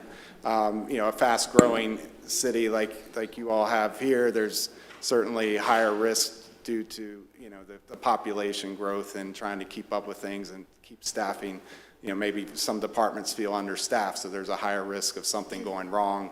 Either it might not be intentional, it just could be the errors due to being overwhelmed. So, that sort of thing can be kind of identified as a higher risk within an organization, something that, okay, well, let's develop a project around this department because there's potentially a heightened risk of errors in what's being done in that department. So So potentially maybe a department has not enough people behind them, so you might see that the only way for them to get their job done would be to cut corners potentially. Correct. That could That's be- the type of risk assessment, and which I want to make sure those are not necessarily efficiency based. Those are, hey, you might need more people in this department because they're incredibly overstaffed. Corners might be being cut, and that could have financial implications, whether it be via negligence or just, Right. intentional. But let's just default to, unintentional. Right, and I wouldn't consider, I mean, the efficiencies aren't going to be gathered or necessarily determined, what department to look at from the risk assessment. I think that would be part of, here's the higher risk areas, let's look at those areas, plus, any efficiencies we identify as a result of looking at these areas, will be reported upon at the conclusion of the project. So, and then it's just a matter of determining how many different departments you want to cover, or how, from a budget perspective, where you want to focus those efforts. But I think the efficiencies are more the second phase. They're kind of outside of the risk assessment process. Thank you. And I would just, no disrespect, Nick, to you or our staff, but I think, again, we need to go back to the public perception, and by suggesting that staff examine themselves is basically saying to the public, let's have the fox guard the hen house. And I think that's the perception we're fighting, and we want to change. So I think that's why I'm fully support what Ms. Pontieri is suggesting we do today, is to begin this process. Okay, ready for public comment? Anything else right now? Yeah. Okay, let's open this item up for public comment. Are there any members of the public that would like to comment to me? Mary Phillips. Good, bring that if you can, just as close as you can, so the people online can hear you. Slide the mic. Mary Phillips. Bring it to you, there you go. It was very echoey back there, which is why I'm standing further away. I have trouble understanding. Anyway, that aside, there's 3 areas of audit. There's process audit, there's controls of those process audit, and there's finance. Before you have a proper RFP, you need to scope the project. In that regard, reestablishing public sentiment in favor of the council, I think, could do so over time, just by making prudent decisions on your spend and focusing on critical things like our water treatment plants with ancient technology versus spend on new development. Okay, so get your priorities straight. Also, in terms of scoping the project, you can either do a broad brush top-level assessment, which Ms. Pontieri is talking about, or you can look at your 80-20 rule. 80% of the dollar spend is in 20% of the line items. Of those 20% line items, which are the half that are in the top 5, are those half, according to your experts, do they tend to be the highest in risk and inefficiency? And if so, pick 2 and do the deep dive on 2. Then maybe next year or the year after, do the deep dive on 2 more. You don't have to deliver the whole package at one time. Plus, you can use the free attention from consulting groups like MSL to help you scope a proper scope so you don't get scope wander and all the secondary charges that come associated with that. So, good luck scoping a good, solid plan. Thank you for your comment. A broad brush is always nice to have if you believe that your heads of your departments don't have that capability to do that, but that should be their regular job. Thank you. Next speaker, please.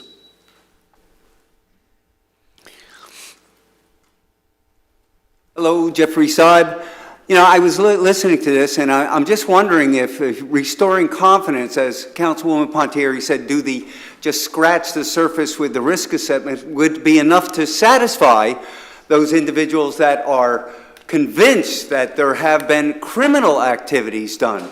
And I thought that for a purpose of the forensic audit was to address criminal activities, not just somebody say, they would come in and say, we could bring in a management, a consulting firm to look at our departments and say, there's too many people in the stormwater department. Now, we just had the budget process, and these folks went through this big procedure.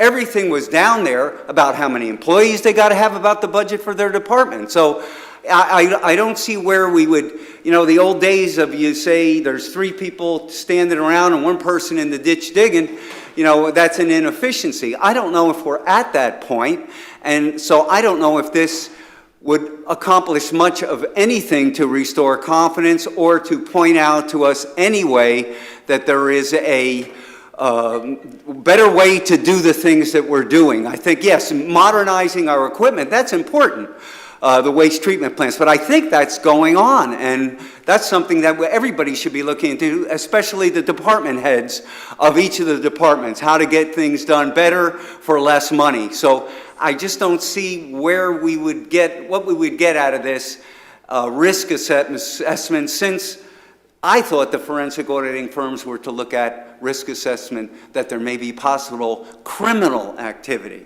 So anyway, that's Thank my you for your comment. comment. Anyone else? Yes, sir.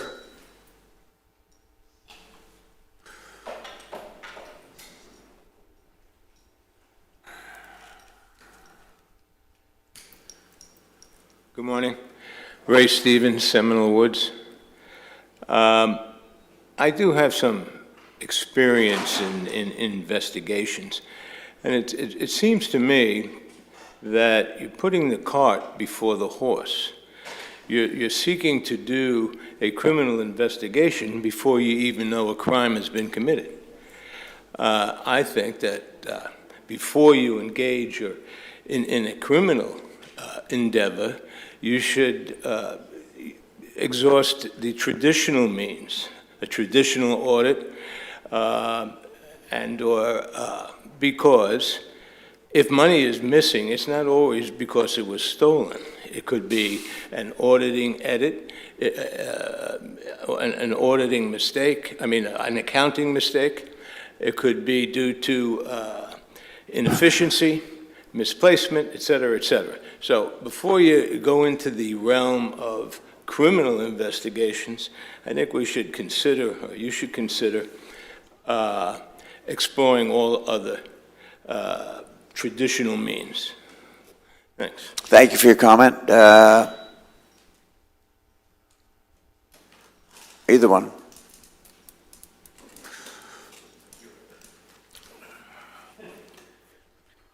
Robert McDonald, Palm Coast. $500,000, that must be a magic number in this city, because it was reported that the golf course lost almost $500,000.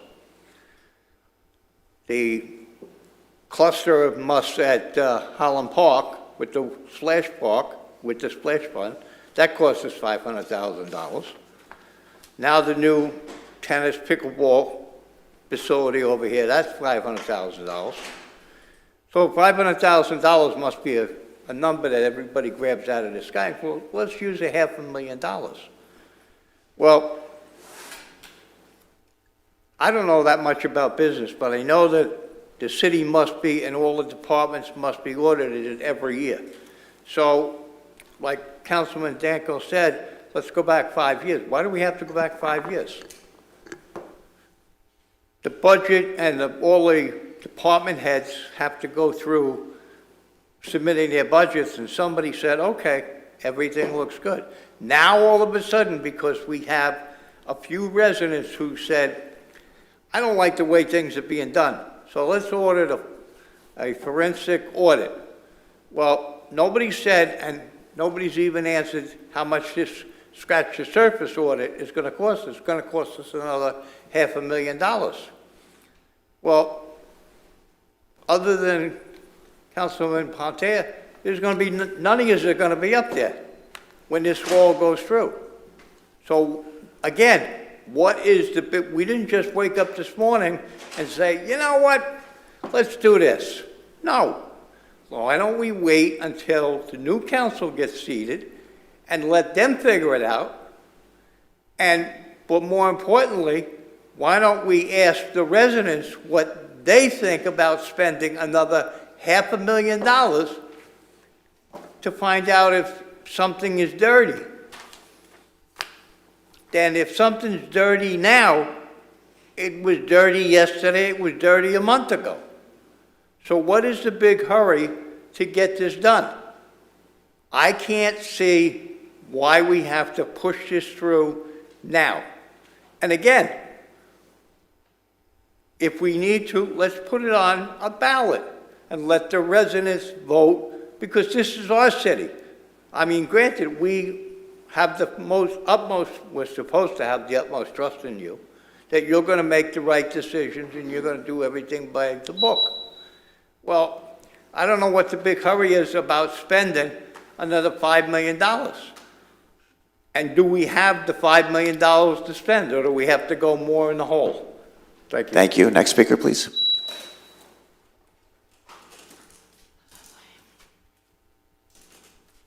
Marilyn Mack, the F section. Try to get all this in 3 minutes. It's going to have to be really quick. Did y'all forget that you already did this last fall? You already did a presentation last fall on what a forensic audit is, which I'm still amazed that nobody up here knows what one is, especially all the government employees. Like in the accounting department or purchasing department, they should all know what it is.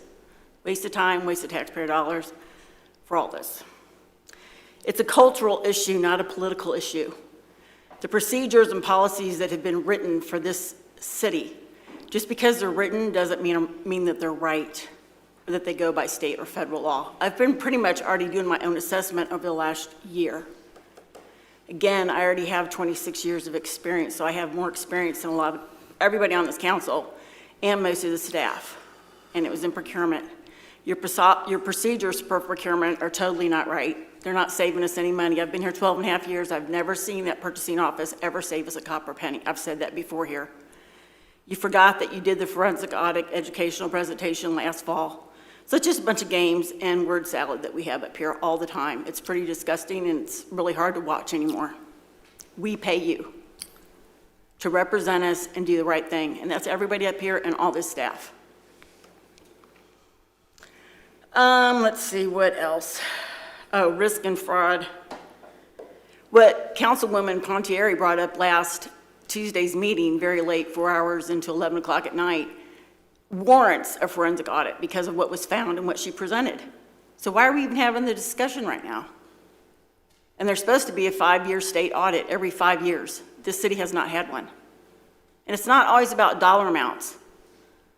I worked in the government for 26 years across all the different entities and in different departments and different political arenas. I know what to look for. In fact, it pretty much just jumps right out of me off the page. So I don't know where you guys are going with all this. Again, it's always just clown games, monkey talk, and word salad. Sorry to say that, but that's all I've seen in the last year. And again, y'all already did this. And what Councilwoman Pontieri found last meeting with the issues with the West End and everything, and the developers and the landowners were supposed to be paying for the infrastructure, and they're not, and we're paying for it. That's fiscal malfeasance, and that also warrants the forensic audit. Thank you. Next speaker, are there any other members of the public that would like to address me at this time on this agenda item? Seeing no one come forward, I'll come back to the dais for final discussion. Does staff need any additional direction at this point? I just want to confirm the consensus, Mayor. You've asked us to go out for an RFP for that risk assessment, and you had also asked Mr. Knopp to provide an example of a recent municipality of that risk assessment that he's done. Just want to confirm that that's the direction. Yeah, I'm not That's the completely direction, clear. I'm not completely clear on reformulating the RFP. Are we under an RFP now? We would have to do a new RFP since this is a different scope. But do you have direction on what that new scope is? Yes, You do? yes. Okay. The entity-wide risk assessment is what you've tasked us to go build a scope and do an RFP, and then bring that back to this council. And again, people need to understand, we're not voting on anything. We're not authorizing it. We're not agreeing to it. We're just getting a cost, from different organizations of what they would charge to begin this initial step. We should leave that up to the next council. That is going to be their duty to do. Again, I think folks need to understand that I would be in favor of having the next council put any full forensic audit on a ballot before we spend that just- $500,000 Yeah, plus. I mean, just dollars. pragmatically, there's no way, Yeah, there's. yeah, but I'm it's just a my foregone suggestion, conclusion. because I wanted to make sure that he understood that. Okay. That this new council will have to determine which direction they want to go once they are seated on this. And I all we're guess- doing is sort of opening the door. I guess by the same token, would you want the next council to be more specific in their desire for the components of the RFP? Sure, absolutely. All we're doing is opening a door and giving them the first step if they want to take it. They may change their Well, mind. So. They may change their mind, so. That's, what I just said is different. In other words, the definition of the RFP is what I'm kind of talking about. Councilwoman, do you have a comment on that? Do you feel comfortable outlining the RFP at this point, or do you want to have those that will go through the process outline their own RFP? No, I mean, I think we're outlining the RFP now. Yeah. I think that the RFP needs to state that we would like, and maybe we do need to wait on the example from Mr. Knopp to help us further define that. Good. So maybe we, excuse me, leave it to staff to look at what he gives us, and then if that helps to more narrowly define that scope, I think that's probably what we need. But yeah, I think that this has to be the natural first step, and it allows us to analyze whether or not any further inquiry is justified. Okay, all right, very good. Councilman Clufus, any final comment before we move forward on the agenda? Yep, I think that the future council should be the one to decide whether or not we enter into an RFP for a risk assessment, because if we look at it from a perspective of they're going to be seated for a very brief period in time, but when this comes before them, I don't want to put them in a position where they have to say no to an RFP that they don't fully even understand at that point how our government is working. And I know that sounds ridiculous, but it's the truth. And I think all of us sitting up there can say within the first month, we are still super green behind the ears. It probably takes a year to get onboarded. If they're given a proposition, especially if 60 days from now, the RFP were to go out and it comes back before us, which I don't think would be correct at all, and then the risk assessment comes back and says, hey, here's your risk. How do we expect them to make a decision on that being so new? So this is one of the things where I would like to see the next council get fully up to speed the same way that we are, have their opportunity to understand how our government works, and then decide for themselves whether or not they need to initiate this risk assessment so that they're not put in a position where they are basically given an ultimatum of, hey, here is what the previous council's direction was, even though they didn't have the guidance that we are talking about today, for them to say, hey, there's no smoke, there's definitely no fire, but here's a risk assessment. And I can guarantee you that a risk assessment will include, areas of higher priority than others, because that's what we're buying. I don't think that there was, given one way or the other, they've never provided a report that said, hey, everything's all good. So that's my opinion. I think that the future council should be the one to initialize this process so that they don't inherit this and they are kind of put behind an 8 ball before they have the experience and wherewithal on how everything actually works. Okay, any final comments? City Manager, I'll throw it to you one more time. You good to move this forward? Understand, I'm good. So, just so I Yes. know where we're going, we're going to hold off until we hear back. Is that correct? Was that what your suggestion was? Well, No, my suggestion was allowing city manager to further define the Okay, RFP yeah. based on the example that Mr. Knopp sends. So we'll get the example, then they'll come back, or she'll come back, and then we'll make a consensus as to what we're going to do. Is that What correct? the RFP is, Yeah, okay, correct, good, yeah. good, I'm good. So that RFP definition will come back before council. Yes. Okay. Okay, good. Thank you. All right, we'll move to, under agenda letter E, I item, just want to thank you for that Yes, presentation. thank you, Mr. Knopp. We forgot that part. That's all Thank right. you. number 3, presentation, city manager search and strategic government resources. Mayor. Number 2. Sorry. I'm We're sorry? on the targeted industry Oh, I'm sorry. feasibility. 2 comes after 1. then we I get to checked it, 3. yep. Thank you for that, Vice Mayor, appreciate it very much. Presentation, targeted count. industry feasibility report. Yes, thank you, Mayor. While staff and our consultant is coming forward to get their presentation started, just wanted to remind City Council that this is in support of your strategic action plan priority, building a strong, resilient economy. City Council approved a contract with Able Operations to complete a targeted industry feasibility study. Able Operations was asked to conduct a high-level assessment and ranking of all of our regional clusters, and then provide a deep dive feasibility assessment on those industry clusters. So they're going to go through their presentation. We do have a draft report that they will finalize and then get back to us. So with that, I'll let you take it away. Well, good morning. It's a pleasure to be here. Thank Actually, you. I'm going to give everyone a quick overview. Oh, I real fast. apologize. Sorry about that. No. Good morning, Mayor, City Council.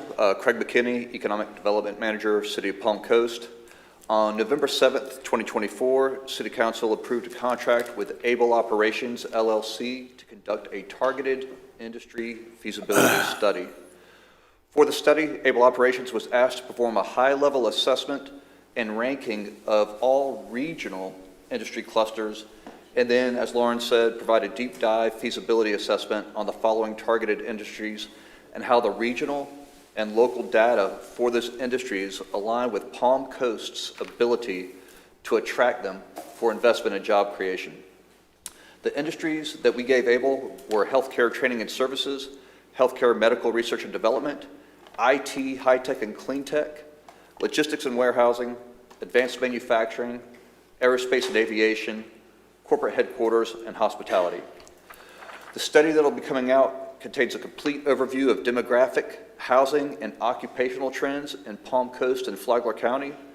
It then provides a ranking of 60 industry clusters that exist within the broader region that is based on multiple economic development factors, and the report ends with a workforce analysis of the industry clusters that were provided to the consultant by the city. The company's representatives have joined us here today to review the study, which is in its final proofing and will be released soon. And with that, I'll introduce the council to Matthew Schwab and Aaron Schmerbeck of Able Operations to present an overview of the targeted industry feasibility study. Well, thank you, Craig.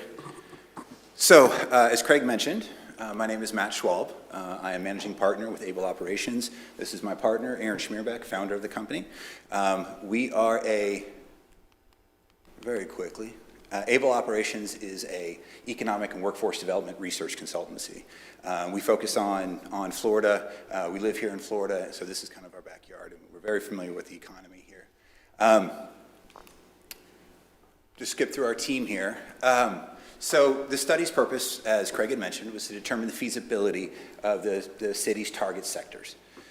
So what we looked at is we looked at these 7 sectors. We utilized a mixed methods approach. So we looked at quantitative economic data, demographic data, industry trends, and then we also looked at a qualitative approach. We took a qualitative approach where we spoke with several stakeholders throughout the region. So we spoke with the county's economic development department, the tourism department, FPL, talking about utilities. We spoke with the airports. We spoke with a handful of developers, which was an interesting conversation. And so we really dove as deep as we could here. And I got to tell you, before we start, Palm Coast is a really neat community. And you're nestled right in between a very dynamic region of the Florida economy, particularly with respect to manufacturing. Manufacturing, Florida is not a manufacturing state. It just typically isn't. It's changing. You all are closer to Georgia. You're in a good pocket because the further they got to travel down south, manufacturers have a tough time, which is why it just naturally hasn't developed that way. So we're really excited about the opportunities here. So what we did is we looked at the regional economic dynamicism of each of these industry clusters. Are they growing? How concentrated are they? What are their wages? What are the economic impacts? Those multiplier effects tied to these jobs. We looked at the workforce availability as it currently stands, as well as the potential throughout the region. We looked at the economic and fiscal impacts, gross regional product, which is the actual size of the production, the size of each of those industries, and how they contribute to the economy, not just through employment. Transportation networks. We've got the percentage of exports. So what we focus on, economic developers generally focus on those export-based industries. Those retail industries, those community support industries aren't normally focused on by developers because they tend to follow rooftops. So they follow the population growth. Export-based industries, manufacturers are a little bit different that way. You really have to take an active approach in developing that sector. We also looked at housing. Housing has become an incredible issue. And for appreciation has skyrocketed across the country. And as you'll see here, you're actually relatively affordable still. Now, maybe not for the current workforce, given the industry mix, but for those industries that we're looking for, we're talking about earnings of between $100,000 and $150,000 a year. And that's all in, of course. So they can absolutely afford housing here. We looked at real estate availability, particularly with respect to the light industry and office, quality of life, of course, and then, of course, input from those regional stakeholders that we talked about. So, rather than just dumping a lot of data, it's in the full report, you guys can review that, I want to just kind of talk generally about what we found in the data. So over the course of the last 12 years, between 2010 and 2022 is a time period that we've really looked at. City of Palm Coast, rapidly growing. You know that. It's outpacing Florida and the U.S. in population growth. However, it's aging. You have an aging demographic here. And that can create some issues with respect to economic development. You're aging quicker than Palm Coast MSA, which, by the way, congratulations on the Palm Coast MSA. It used to be Deltona, as you all know. You're now the largest city in the MSA, so congratulations. That's a great marketing tool, too. So congrats on that. Residents have become more educated. However, you have a labor force participation rate of 48%. The national rate, Aaron, is what, right around 62? That's an issue. So as you have more educated folks coming into the region, they may not be in the actual workforce. Is that due to a high retirement age? Yes, ma'am. That's what we're thinking. Yeah. And it hasn't changed much, too. Going back to about 2012 timeframe, it was still relatively low. Housing prices, like we said, have appreciated significantly. However, those median house prices and the price per square foot in the Flagler County area is competitive, is much lower than the rest of Florida and the nation. And that's an economic advantage for you all in terms of recruiting companies here. Now, with respect to industry trends, Flagler County, we tend to look at the county for this one just because of the way economic data is provided to us. 70% of employment is located in hospitality, healthcare, government, and construction. Of those, none of those are really export-based industries. They support the industry, the resident population here. And of course, your tourists, your visitors coming into the region. So your healthcare supports those if they get hurt too, right? So that's how your economy has developed. So it's a heavy government, healthcare, hospitality, and construction. However, you do have a few small but high-paying industries above the county average, which is right around, I think it's about $58,000 a year. In professional, scientific, and technical services, finance and insurance, and manufacturing. So those are good-paying jobs. They're just kind of relatively low compared to the rest. Now, the fascinating thing here is looking back to 2000, we find that the Palm Coast MSA has outpaced, Flagler County has outpaced Palm Coast MSA, the Florida, and the U.S. in gross regional product growth. And that is the size of your economy. So all the goods and services that your economy is producing has grown 250% since 2000. That's significant. You're outpacing those other areas. Now, you had a much lower baseline, right? And so, when you increase that quickly, you're going to have some issues, but those numbers, they can look a little bit exaggerated. However, so your economy has grown, and your economy is catching up with those households that are here, but most of the industry that has really been developed has been your retail side of your house, and those consumer community support services, mechanics, banks, all those things that you all need on a daily basis. And your workforce currently aligns with your leading industries. So that's hospitality, government, and healthcare, okay? Can you further define that? What does that mean, the workforce? So when you're saying it aligns with these industries, how are you defining that? Sure. So when you look at the occupational distribution or the composition, So you look at, so every industry has a number of employment. Let's just say hospitality had 100 jobs. Well, those 100 jobs have a mix of occupations. Some of them are going to be managers, some would be, production folks, accountants, whatever that may be. So when we look at workforce, which is Aaron's specialty, we look at what is that occupational mix and what's coming out of your local schools. And they're feeding your industries. They know what is buttering your bread, if you will, so they understand that. So what are the demographics of that workforce? And I ask this question because as we look to expand west and as we look at what our housing needs are, Yeah. we need to know what our workforce needs are. So Yes, how ma'am. do you define the demographics of that specific workforce? How do we define the demographics? Yeah, what are the demographics of that workforce? You said the workforce aligns with Oh, many sure, the industries. racial breakdown, the age, and that sort of thing? I'm looking more age Okay. specifically, but also gender, whether we're looking at young families or middle-aged Yeah. individuals who have kids who have aged out and now are in college, Yeah. that's kind of what I'm looking for. Okay, and I don't know if we have that in the report. We can get that data for you, and we can share that data right away. That's necessary, We can yeah. absolutely. Also, that should probably include education, Mhm. because you can have a young workforce that's not educated.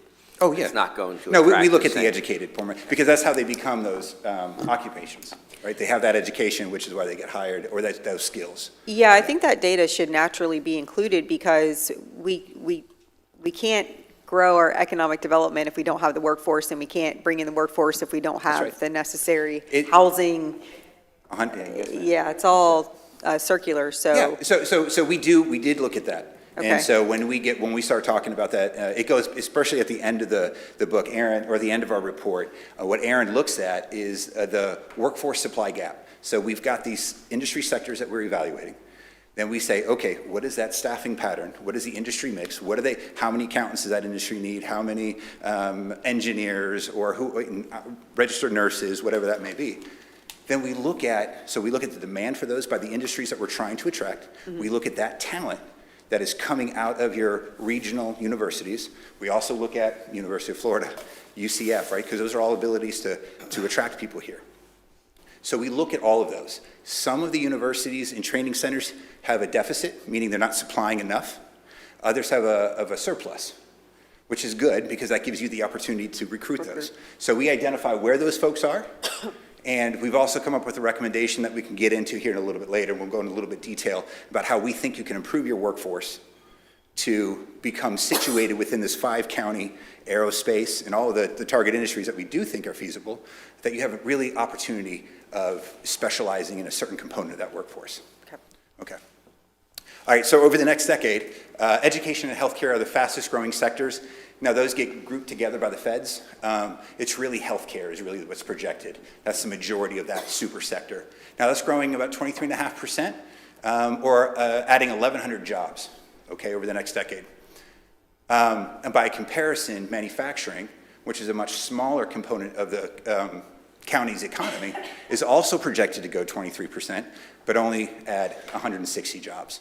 All right, so you can really see the difference there in your leading sectors versus some of those smaller components. Yes, sir. You may just want to mention about how it's net new jobs. These are addition. Yeah, these are net new jobs. So these are new jobs coming on. They're just not replacing folks who have retired or separated, those sorts of things. Okay, so now we've got kind of our regional weaknesses and regional strengths. I really, the more we think about these and present these type of presentations, I really am thinking about calling this tailwinds and headwinds. In economics, almost anything is possible. It's just whether it's likely or less likely. You can get a lead out of nowhere that you wouldn't even expect for an industry to come in. And so you just have to be active about that. So this is really headwinds and tailwinds. So a headwind that we've come across as we were speaking with stakeholders, we kind of got the impression that there wasn't a unified economic development vision. And we may be wrong, but that was kind of the impression that we picked up on. And so we think that the first thing, and we'll get to this in the recommendations, but the first thing for the city to do is to embark upon an economic development strategic plan. Now, this is a little bit different than these feasibility studies. This is actually looking at bringing your community together through public engagement and identifying what your vision is. This is putting words on paper. This is where we want to be in 20 years. This is our mission, where this is what the city of Palm Coast is doing on a daily basis to get us there. And then you can list out a series of strategic objectives and those sorts of things. But it allows you to almost negotiate with your community about where you want to be in 20 years. Because what we've seen in regions that don't do that, it makes it very difficult to develop if your community is not on the same page. We've come across, there's limited light industrial and Class A office suites or sites. Light industrial, you have some infill opportunities for sure in your short to medium term, but you're going to need more of those light industrial sites if you want to try to make a dent in attracting some of these industries. Current workforce is not aligned with what those industries that we're trying to attract, but we do believe that there's opportunity to recruit and develop that. There's been a reduction in state incentives. Now, that's not something that the city of Palm Coast can do, but it is kind of a headwind. Like I said, it's an aging community. Where we go? Here, and I think I skipped this one. The median age, 54, is up close to 20% since 2010, okay? That's the highest median age, higher than the state of Florida, so that's a very pressing issue. And so here we go. You have an aging community, a declining youth population. So here's the big concern for us. Now, everyone is dealing with this. This is an issue that fertility rates are just declining across the country, but it's a bigger issue here. What we found between 2010 and 2012, and this is in our report, if you look at your under 19 population, you've had a significant growth, right? You grew by almost 30% over that period. Your K through 12 enrollments in Flagler County are flat over that time period. So that tells you, the demographic that is moving in. They're not bringing kids to replace those folks. So it's an older demographic. You went from 24% of your population being under 19 to 18% in 12 years. But did you all consider school choice in that analysis? No, you're right. You're right. There could very well go to a charter school, those things, but Flagler Live, and I can share the article, kind of looked at all of those, and they're hovering right around, when you combined everything, they're hovering right around 13,000. And it ebbs and flows on an annual basis, of course. I appreciate all the reporting done by Flagler Live, but Okay. did you all look at data yourselves with regards to? That one. It is pretty consistent with what the mayor and I have seen from our ILA meetings, that the data that was provided to the interlocal working group, that it has remained flat for what it's worth. But Mayor, you could probably speak to a little bit more. Well, I'll just leave it to say, Councilman Pontieri, the data resource, the statistics, and all of the information that was collected certainly would be a very important tool for this analysis. So I would highly recommend that you go back a step and look at the raw data that supports it. Yes. Of course. Yeah, no problem. Thank you, Nick. We can include that. But then when you look at your over 70 population, you almost reverse roles. You went from 18% of your overall population to 24%. And that's a disturbing, and not disturbing trend, it just is going to create some difficulties on attracting some new industries. Past development approach, in our opinion, as we look at the data, it's appeared to us that the community is just developed as a bedroom community. When you look at inflow, outflow, the census reports, of those residents who live in the city of Palm Coast and are employed, it doesn't matter where they're employed, just whether it's outside the city or in, 27,000, there's roughly 33,000 citizens or residents in the city of Palm Coast that are working. 27,000 leave the city every day to go to work, whether that's Duval, whether that's just at Flagler Beach. That's 27,000. Now, you always have ebbs and flows, right? You always have inflow and outflow, but you only have about 9,000 coming in to work. And Does that include remote work as well? that's a good question. Does that include remote work? Yeah, no, that wouldn't include remote work, sir. Thank you. Yeah. So now when you go back, so that's essentially a 3-to-1 ratio, roughly, of folks coming into work versus residents leaving to go work elsewhere. In 2002, that was about a 2-to-1 ratio. So it's getting worse. It's compounding over the last 20 years. Yeah, I have a comment to make on this, just because as we look to improve the economic development, we have a jobs problem here. Our unemployment rate has now climbed, I think, for the third month in a row. So we're talking about having a smaller workforce due to our aging population, but at the same time, our unemployment rate is continuing to grow. So clearly, we have a jobs problem. So I guess when I hear things like, how do we attract workforce? Well, it doesn't sound like we can employ the workforce we have. So I'm having a really hard time reconciling these issues. Yeah. And so if that can be addressed at some point, it doesn't have to be today. Yeah. But I think that needs to be, that's a conundrum we need to figure out. Yeah, the If we don't decline- have the workforce, why are we looking to bring in more workforce that we can't employ? Right. Is it the type of jobs? Is that the issue? Is it because we don't have the type of jobs that the current workforce needs? Right. If that's the pinpointed issue, then that's what we need to improve. But we got to diagnose the actual issue rather than just painting this very broad brush of, well, our unemployment rate's going up, but we need more. No, what do we need more of specifically? We need to really put a dot on this and figure out that diagnosis. So one of our problems, I would think, is we don't have the housing to attract a younger, educated workforce. I would make the argument that they could probably afford the housing here more than any other place in Florida, or other places in So a person out of college is going to buy a house with a swimming pool in Palm Coast? Of course not. Not a person out of college, no. So what housing would they afford?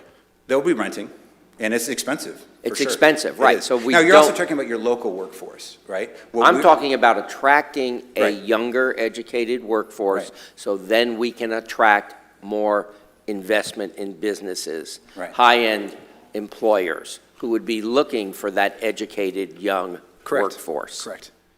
And so our perspective is this, is you have the workforce in the region, not in Flagler, Right. not in Palm Coast. In the region, but not in Palm Coast. That's right, that's right. So somebody who wants their kids to stay here Mm-hmm. and live here and work here after paying for their education, those kids are going to have a hard time in our present situation. It's Well- kind of a vicious circle in a Well, sense. they're working in healthcare, they're working in government, they're working in hospitality, right? Those are your industries right now that are employing. Right. So Yeah. there's no high tech. That's right. There's no, Very little, anything of very that little. nature. Yeah.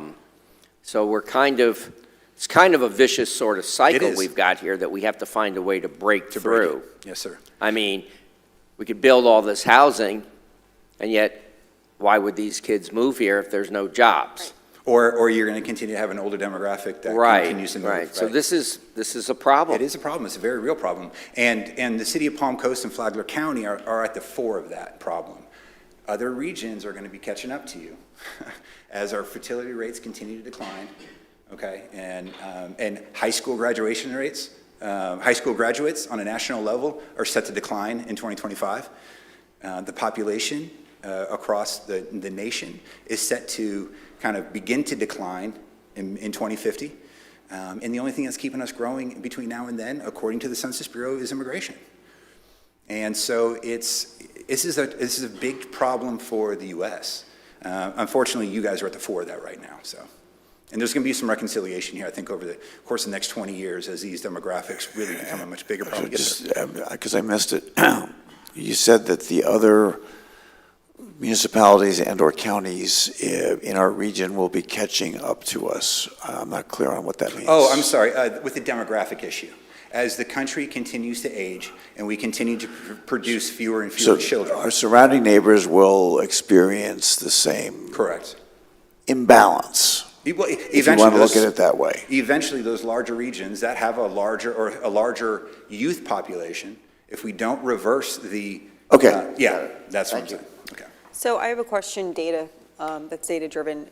Do we have information on what our current unemployment rate is comprised of? In other words, out of the people that are unemployed, what jobs are they looking for? What are those demographics?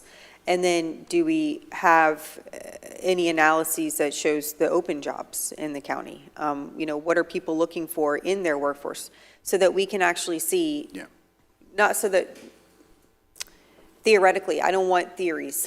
Of course, sure. What specifically is needed here, both in the workforce and in the jobs arena? Right. And what data backs that up? Yeah. Because I don't think that we can come up with a comprehensive economic development fix, again, until we know what that looks like. Sure. So I think it's what is going to, and we get this later on, I think it's going to be what the community decides it wants to do. Mhm. And what does it want to be when it grows up, right? You always hear that. And when we think in generations. We think of 20, 30 years down the road. What we're tasked with is looking at those 7 or so clusters and whether or not they're feasible here, right? So we weren't necessarily tasked with looking at your local labor department and understanding what they're looking for in new jobs. We're looking to find out what are those industries that can alter your trajectory. Okay, so we were tasked with those 7. So of those 7, we think 5 or so are really strong opportunities here. A couple have some headwinds. We don't say they're unfeasible, but we do think, or not feasible, but we do think they're probably less likely in the short term. And we'll get to that and talk about why. But that's what we focused on here. That's what the task at hand is. Yes, sir. Just one other consideration, just so it doesn't get lost. So when you talk about 20 or 30 years out, so when we talk about a strategic economic development plan, you're making decisions today which will be for those folks 20 and 30 years from now. Again, it's just something to be aware of as we go through this. Sure, yeah. Because it's the investments today that pay off then, And economic development is not a surefire bet either. It's not a guarantee. And it's a grind. I know Craig knows that. It is a grind. You get beat up, and it's a day in and a day out. And you're the liaison between private enterprise and government. So you have to deal with the bureaucracy and the slowness of government at times while having to appease, So it's a tough industry here. But anyway, let's go through this, and when we talk through some of those recommendations, we can get back to that. So past development approach we just talked about, mobility and circulation, as your interior core, you got a lot of cars on the road, you're going to continue to grow. As you think through your industry, if you add additional sites or new land, get them out of the core, right? You want those on the peripheries, obviously close to transportation networks, whether that's rail, the interstate, whatever that may be. You don't want bigger trucks going through the city core, though. You already have enough of those. All right, so what are your strengths? Like we talked about, it's a rapidly growing region, all right? A lot of stuff going on, whether that's so our 5-county region, by the way, stretches from Duval down to Brevard. Okay, so those are the areas we focused on. And each of those counties has their own little specialty, too. All right, but we think you have an opportunity to change your specialty. So situated in hotspot, strong transportation networks. The U.S. Florida economy is primed for manufacturing renaissance. I'm sorry, what is a strong transportation network? Sure, so great. So I-95, right? Okay. I-95, you've got your ports to the north in Jacksonville. You don't have a rail spur here, so that could hurt. So that's an opportunity for future investment. So we met with the transportation, the PTO, the Transportation Planning Organization, and they were telling us that FDOT is actually in the process of reviewing their goods mobility plan. So they're looking at all their interstates and how they move goods around, right? So that is all good, and you're right in the middle of all this. And 95 gets busy, but it's not crazy. So It's crazy. Yeah, You ever maybe driven at on times, 95? at Are you times. kidding me? But you're not too far from the Cape with all that's going on with SpaceX, the military, all that stuff. And of course, you even have aerospace up to the north, right? Most people don't think of aerospace in Jacksonville, but there's a good sized sector there. Are we missing out on intermodal opportunities by not having the rail spur? Well, that depends on the manufacturers that you could attract moving forward. So I would say yes. You would. There are some industries and some firms within industries that would require that. But it's an investment, as you can imagine. So, Just to comment on that too, the whole ag cold storage and agricultural sector is rarely discussed, but we're not really a part of that. Even though we're a producer, we're not an aggregator or a distribution point for our region. Relatively affordable housing, like we talked about. Westward expansion, we say here it's key to future growth. Whether that's the westward expansion or you look at maybe rezoning properties for industrial, however that works, whatever the community decides to do with that, we believe that in the future, you're going to tap out on your light industrial property. You're going to need more dedicated space, however that looks like. So like I said, whether that's the expansion or just rezoning properties, that's going to be important. Maybe not today, but certainly in the coming years. Florida region. That would be up to the property owners. Correct. To rezone that property. That's right. So there would have to be a demand. That's right. For that type of property. Yes, sir. For a property owner to want to rezone it. Yes, sir. So just simply rezoning it isn't going to do us any good. Well, that's why we say in the future. We focus now, you've got some infill sites to work. Okay. Over the next several years, you work there. As you gain momentum, that's when you start to. The county took up that initiative, if you'll remember, just in the last 2 years.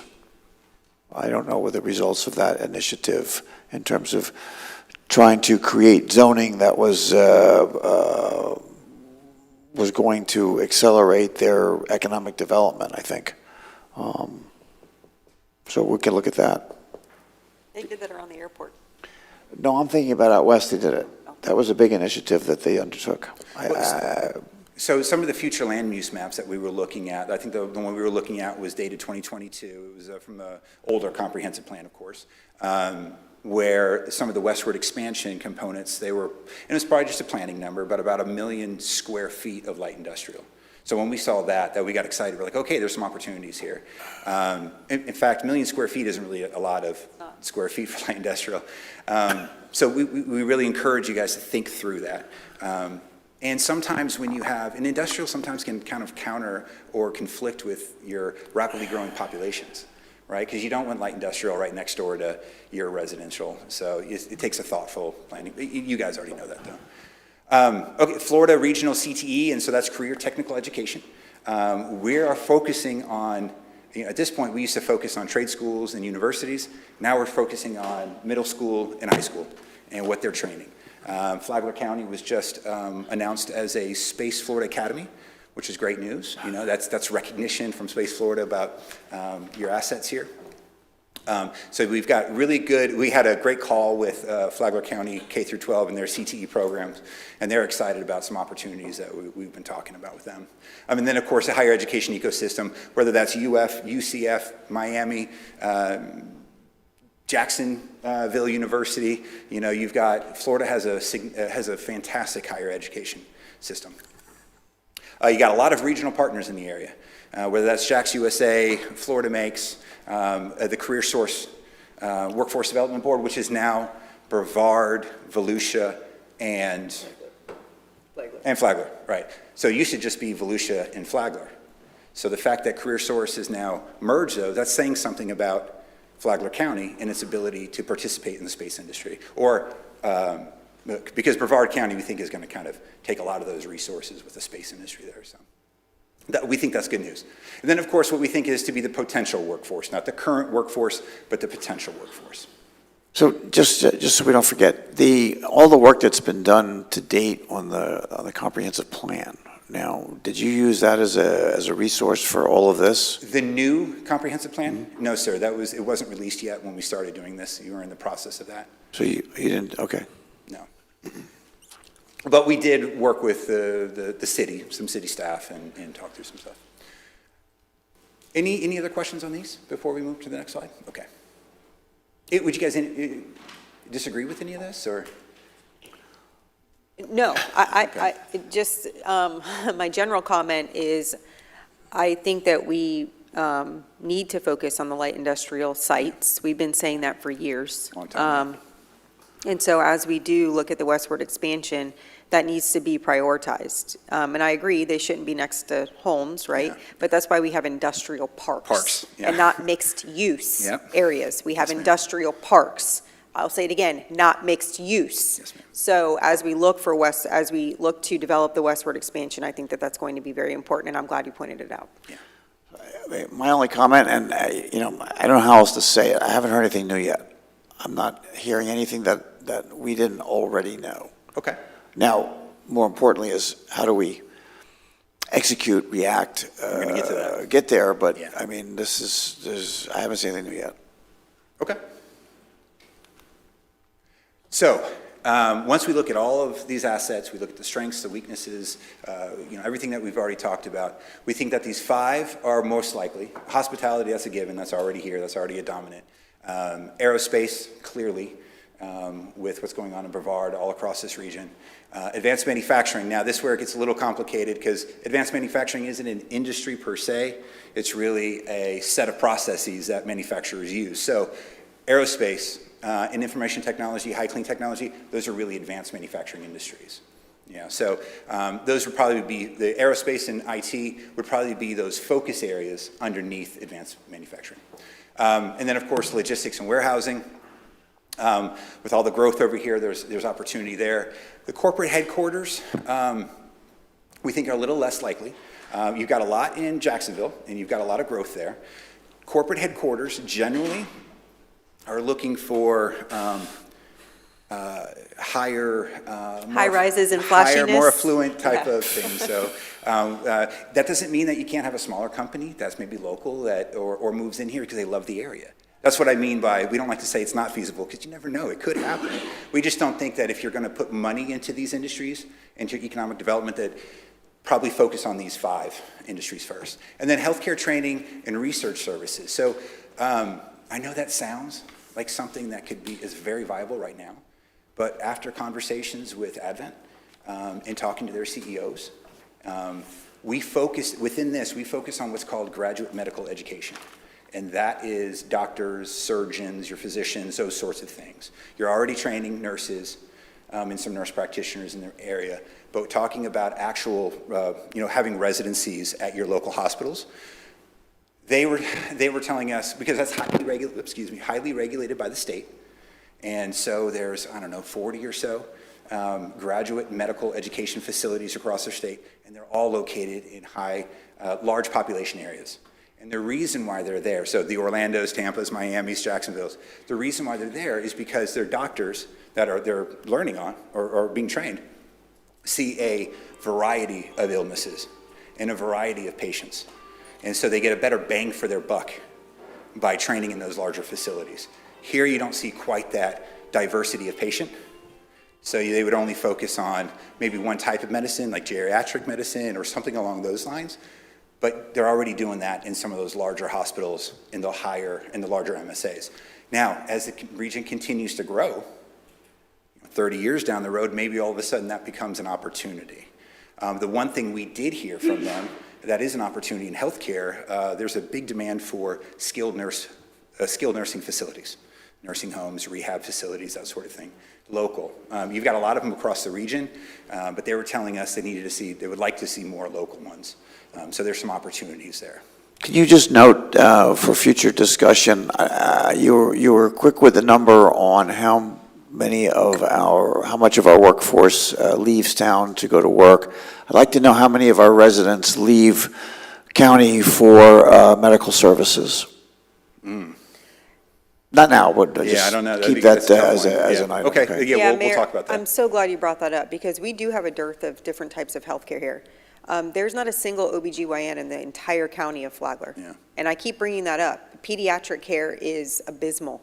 And mental health too. Mental health, that's another good one. So I'm curious as to whether or not the inquiries were done outside of asking Advent, because you're just asking them if a competitor would be, if a competitor should be brought in. And I don't know if that was, I'm sure that wasn't the direct inquiry, Well, I mean, right? if a competitor comes in, you cut your client base in half, and your training services go away. Or broaden your spectrum dramatically.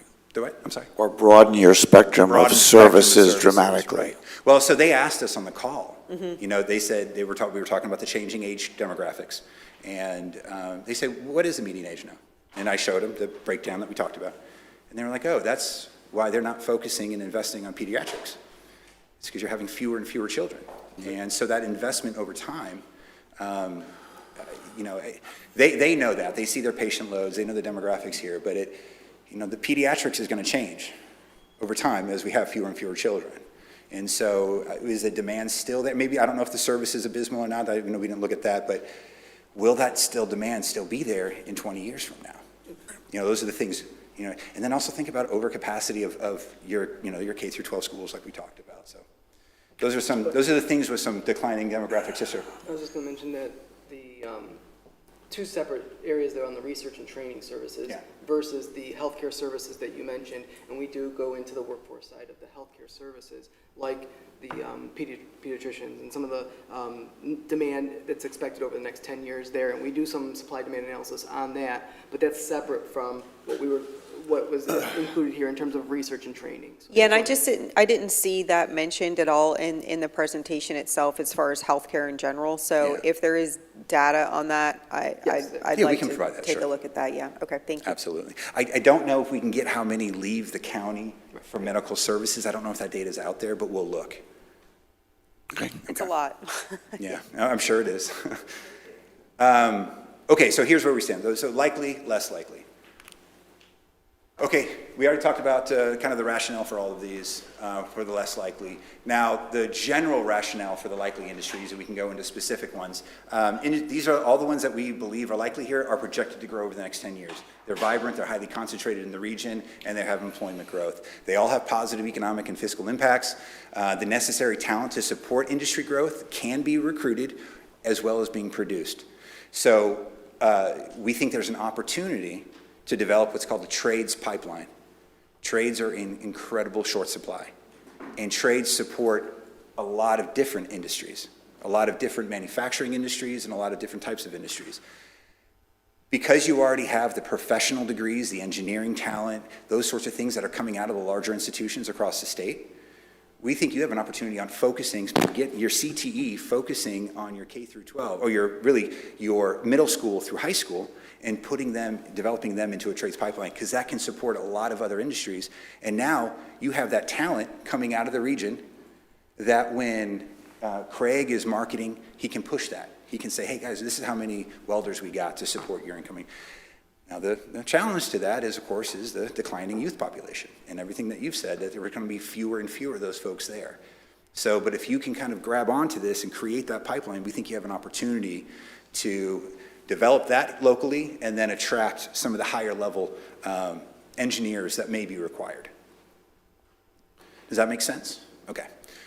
Like we said, world-class transportation networks, it's vital for manufacturing in a lot of these industries. Robust healthcare services, which is great, right? Employers are looking for those. They're looking for the quality of life. They're looking for housing, like we said. They're looking for healthcare services. So all the support services for their employees have become very important in the recent years. Competitive housing market, great quality of life, your beaches, your trail systems are family friendly. Of course, a possible western expansion.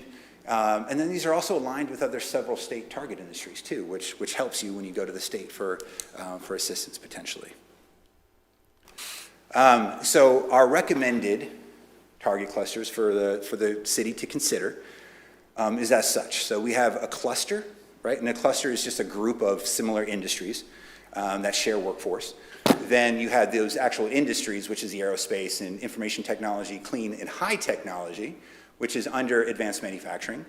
And then rather than corporate headquarters, we would suggest maybe broadening that to business services as the cluster, but really focusing on engineering services, custom computer programming, computer systems design, and then data processing and hosting.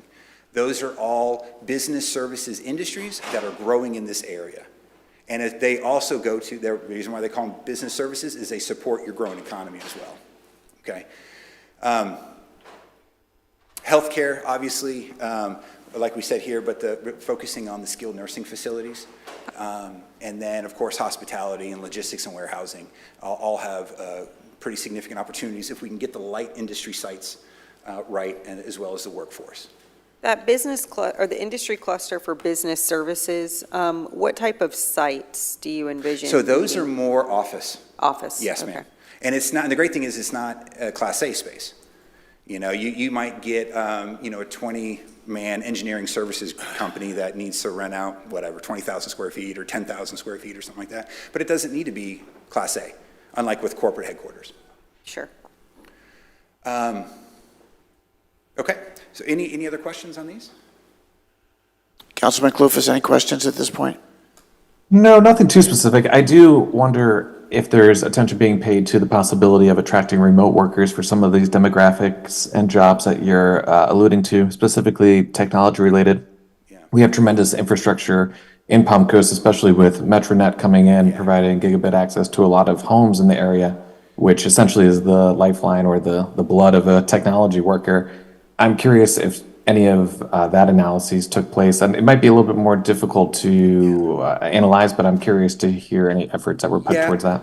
Yeah, so the census produces estimates on the amount of workers from home, and they're estimates, and they can kind of vary wildly. So, we can pull estimates on what's currently here, but I think, Councilman, if I understood your question, you're really looking at, for some of these, like the information technology, clean and high technology, are there working from home opportunities for their employees to move to the region? Is that what you're kind of? That, but also, for instance, most recently I worked for First American Financial out of California, and we worked on a distributed team. Few people in Florida, myself in Palm Coast, obviously, but opportunities that basically don't require an employee to live in a specific place. Palm Coast is very alluring in that regard. Sure. I'd rather live in Palm Coast than in California. I get to keep more of my money. There's also a beach 5 minutes away. There's a lot of reasons why Florida is more apt for myself, but trying to attract tech workers that basically are being priced out of the West Coast, and also now Austin and things like this, where the majority of my coworkers had worked there, trying to relocate themselves for a future, and these jobs are generally higher paying salaries as well. So people who don't have a commitment to a physical location. Right. Yeah, so that wasn't part of our analysis. Aaron? Well, I was just going to mention too that that is a great point on the remote worker. Data is very hard to come by, but also it is it can be somewhat cyclical as well, in the sense COVID obviously started a lot of the remote work and the opportunities there. I know Florida was one of the greatest beneficiaries of that from a remote work perspective, and moving from New York to the South and in other areas was definitely something as part of that. You mentioned like your banking industry. Some of those industries, though, are starting to really force people to start coming back. This hybrid work, maybe a couple days at home, travel back into work, be able to afford and have a use for that Class A office space that these companies are paying for. And so just cautious on that, because for the IT sector, I definitely agree with that, but there's many industries like banking, for example, that are now requiring many of their employees to come back to work. Just a definitional point. So if you have an employee here in Flagler who is working remotely, right, are they counted to be working here, or are they leaving?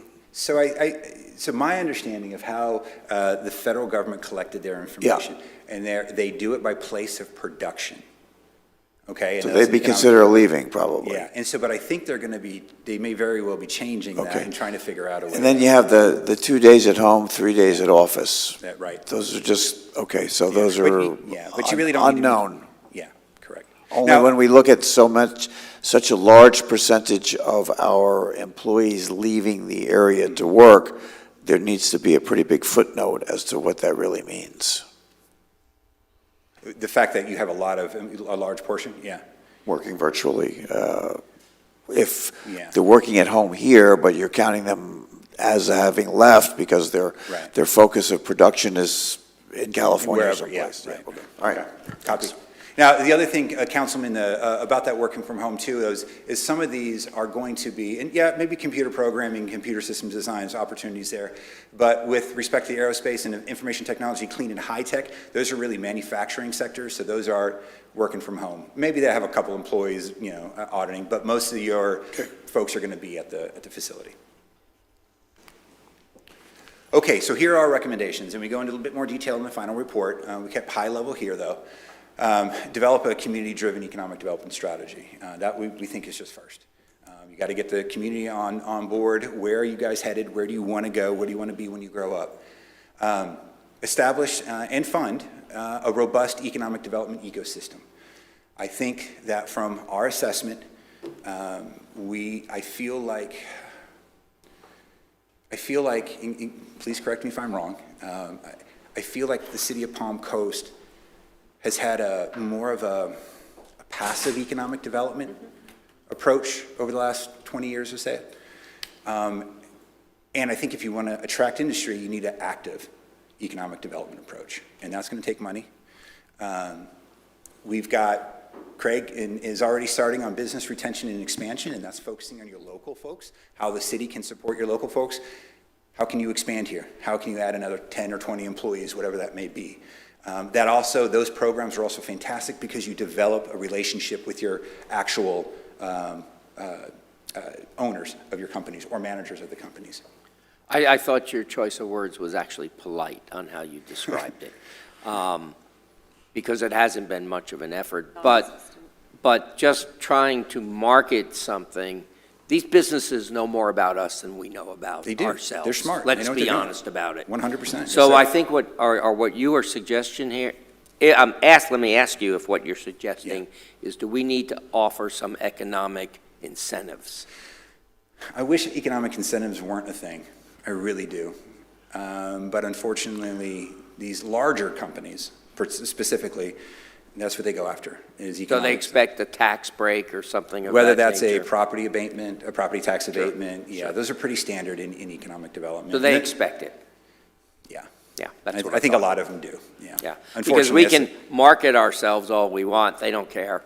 I mean, like, you know, they know who we are. Yeah, yeah. They look, they do their homework. Oh, for sure. Now, it's You know? particularly the larger companies. Now, the smaller onesies and twosies, the 5s and 10-man companies, they don't know quite as much, and I think you'd be Right. surprised at how little they do really know. Right, but some of the smaller bigger companies, of companies course. certainly And do that's know. where the Craigs of the world and economic development comes into play to educate and to inform. So now, when I mean effective marketing, I really mean when we talk about, if we jump to 6, actively develop and market the western expansion, right? Again, whatever the western expansion looks like, if that's rezoning property or whatever down the line, we almost think it's an industrial park of sorts, whatever that looks like again, but marketing that, and that involves, and you guys know what it is, conceptual plans of the park, infrastructure master plans, getting things on paper so you see the plan that the community is moving forward on. That allows the economic development folks to market that. And I can share examples of it. You know, I'm talking 3D fly-throughs because it shows, hey, this is what we want to build. We're going to do a financial pro forma on this. We know what the gaps are. Maybe you decide to work with a developer and you take that out to RFP. That's what I mean by effective marketing. You want to market a different side of Palm Coast. Everyone already understands what Palm Coast is for the most part, and they don't think there's a lot of manufacturing opportunity here. You have to change that perception, and you can. You don't have to build buildings necessarily, although that would very much help. Spec buildings would help. But if you have those plans, you know, the thing I'm thinking of is the new visitor center for Flagler County Tourism. I don't know if you've seen that master plan yet. Graphics design. People need to see things and not just hear things. They got to see, and particularly if they start to see that the city has started investing. You know, they say, okay, these guys are serious. We have some opportunities here. Yeah, but we as a city aren't going to build buildings. No? You know, Well, you know. That's when you can work with developers. You know, that's where public-private partnerships could Right. come in. I mean, that's just the reality. So I'm going to have to take this opportunity right now. When we talk about the economic ecosystem, we are talking about sites and spec buildings and things like that. Is it part of that or no? That's all part of that, yes. Okay. But So, I'm talking. sorry, hold on. I want to No. dovetail off of that because we have to talk about this. Yeah. Right now, we cannot enter into public-private partnerships. That's part of the reason we have the charter amendment coming up on the ballot. So ma'am. as we talk about some of the negatives that could come from the charter amendment, we have to talk about this absolute necessity to be able to enter into public-private partnerships, because what you're talking about is not something that the taxpayer should have to pay for as far as building, spec buildings. Those are entered into in a public-private partnership manner, is that correct? They can be, yes, ma'am. Okay. Now, with regards to providing sites themselves, are you seeing cities put in the infrastructure only for these types of sites and then allowing, is that becoming more attractive Yes. to big companies? Yes. Okay. Yes, ma'am. So It's what we call site ready. site ready, got Yes. it, okay. yeah. And then what happens is once you get an approved and official site ready, site by like FPL, they do a lot of those, then FPL can start marketing those sites for you as well. And so that's leveraging, again, your regional partners, right? Got it. And Because then- it's in FPL once manufacturers move here, right? Sure. Yeah. Question for Craig. What's the status of our economic development website right now? I know Barbara Theodore had talked about finalizing that. Where are we at with that? Sure, we've been doing a lot of upgrades on that recently. I'll be presenting next month and can walk through that. I don't want to digress too much. Sure. But certainly, it would help if there were graphics. But, you know, a big component of the upgrade, if not the biggest component of the upgrade, has been the way that the properties and commercial properties are listed on the website. Before, you know, it was just a name of a site, right? And then an option to click on a PDF to get more information on that. So where I'm going with that is when you're looking at the site, or when you're looking at the website, pardon me, right? And you're looking at these site names and option to click, there's no data, or there was no data, right? About the size of the site, right? Anything like that. And it was forcing the user to just click randomly and see what came up. With that, we are currently importing in a economic development real estate platform. It's called Zoom Prospector. It is one of the 2 standards in the industry. And again, without having visuals to show you, I don't want to digress too much, but certainly that's been the biggest upgrade. We've been upgrading the stats, we've been upgrading the verbiage on it, we've been upgrading the graphics on it. So we have been really moving that forward significantly. Perfect. And then my last question underneath this area, because you're talking about marketing, I see a lot of cities take out like full one-page ads in Florida Trends Magazine, things like that. In your opinion, how effective is that? Is that money well spent? Oh, that's a good one. I would honestly, I would be hesitant to give you an answer to that. Okay. I don't know. I think that's better for a marketing professional to talk about the return on investment of those sites. I just don't know. Okay. I'm sorry. That's fair. But on that note, and this is because this is kind of a important point for me, right? Right, the ROI on that marketing is hard to determine, but everyone is doing That's it, right. right? You see it a lot. A lot of it. A lot, right? right. But, you know, the main thing is that, you know, before we can have that conversation about, you know, taking budget dollars for marketing on that, we really have to get ahead of that site and building situation Sure, first. we have to have stuff to market. To market. Exactly, That's right. exactly. I will say, my previous company, ACI, they were located in Michigan, and they saw a commercial with Eric Estrada playing guitar, talking about Palm Coast, and that's actually, my former CEO looked out the window, it was snowing, and he saw Eric Estrada, and next thing you know, they're in Palm Coast, so at least it worked for one. Love it. And That I type of- completely agree That with type of marketing tends, though, to work much better to attract tourists. Right. And that's the marketing we mostly see, you know, come to Tennessee, come to Florida, come to wherever you want to come to. And it's very effective there, but I don't think that return on investment, I'd like to see a lot of numbers to prove that before we would proceed down that route.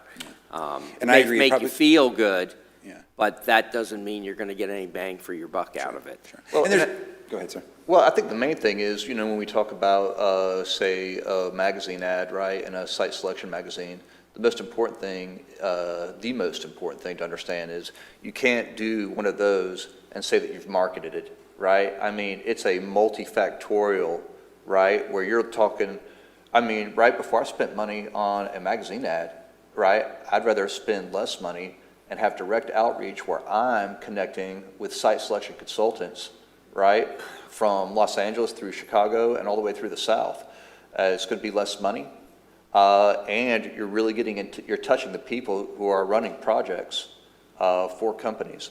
So when we talk about where I'm going with that, right, is, you know, marketing in a magazine ad is a small component. Who reads magazines anymore? Right, exactly. You want to target it if we do anything.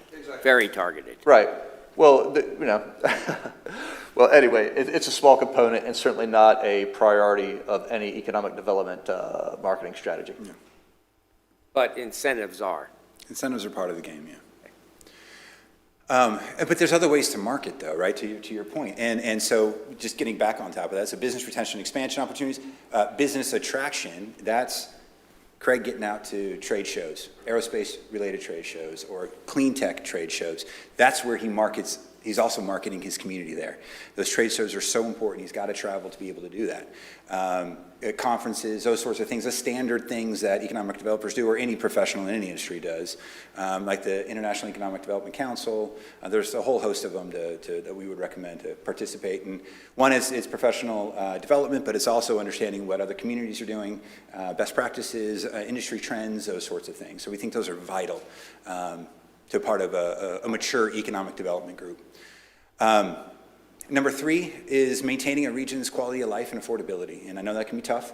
That's not easy to do, but we would just ask that you focus on that, because that's a huge marketing ploy, right? To talk about your relatively affordable standard of living here. Number 4 is enhanced regional placemaking. And really what we mean by that, it's maintain your placemaking. Palm Coast is a cool area. It's unique.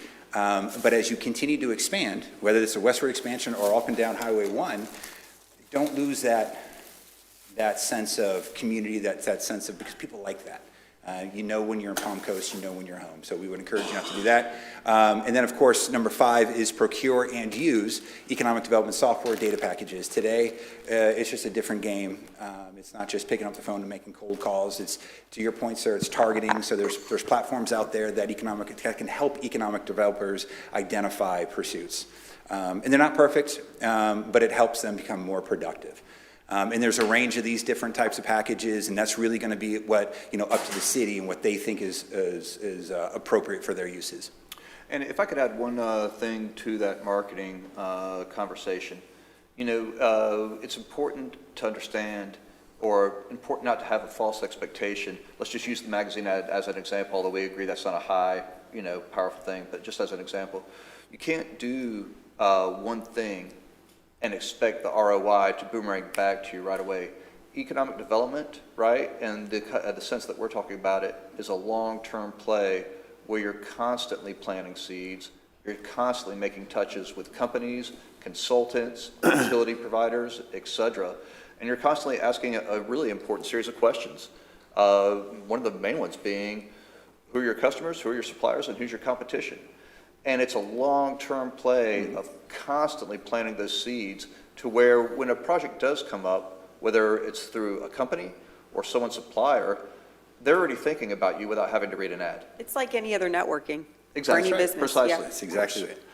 And site selectors talk, consultants talk, they promote other things, so it's big, it's important. So as you get to number 7, so we're close to or at the outer reach of JAX USA. Now, I'm not personally familiar with any accomplishments that we have succeeded with JAX USA. So as you answer that or bring up that point, I'd like to know why. Why have we missed the boat there? Why has JAX... Was there a boat to catch? I couldn't answer that. Well, I can add a little bit to that. It's our sites and buildings inventory. We got to have sites, and we got to have buildings to land projects. When JAX USA, right, when we talk about success or success that JAX USA is having either in Jacksonville or for their region, which includes Flagler, right, they're talking about active leads, right, that are looking for either a certain amount of acreage or a certain amount of existing square feet. And the name of the game is, and I'll touch again on this a lot more next month, but the name of the game right now is speed to market for these companies. And now I'm giving away my entire presentation for next month, but really, it wasn't that long ago when a company was looking for a site in the United States, one of the first questions that they would ask would be, how much money can you give me, right? What's the incentive that you're going to give me? Well, because of a long story that I'll get into more next month, that narrative has changed quickly. Mm-hmm. And right now it's, do you have the site, the building, and the workforce, and the utilities going up to a site to get us over the finish line?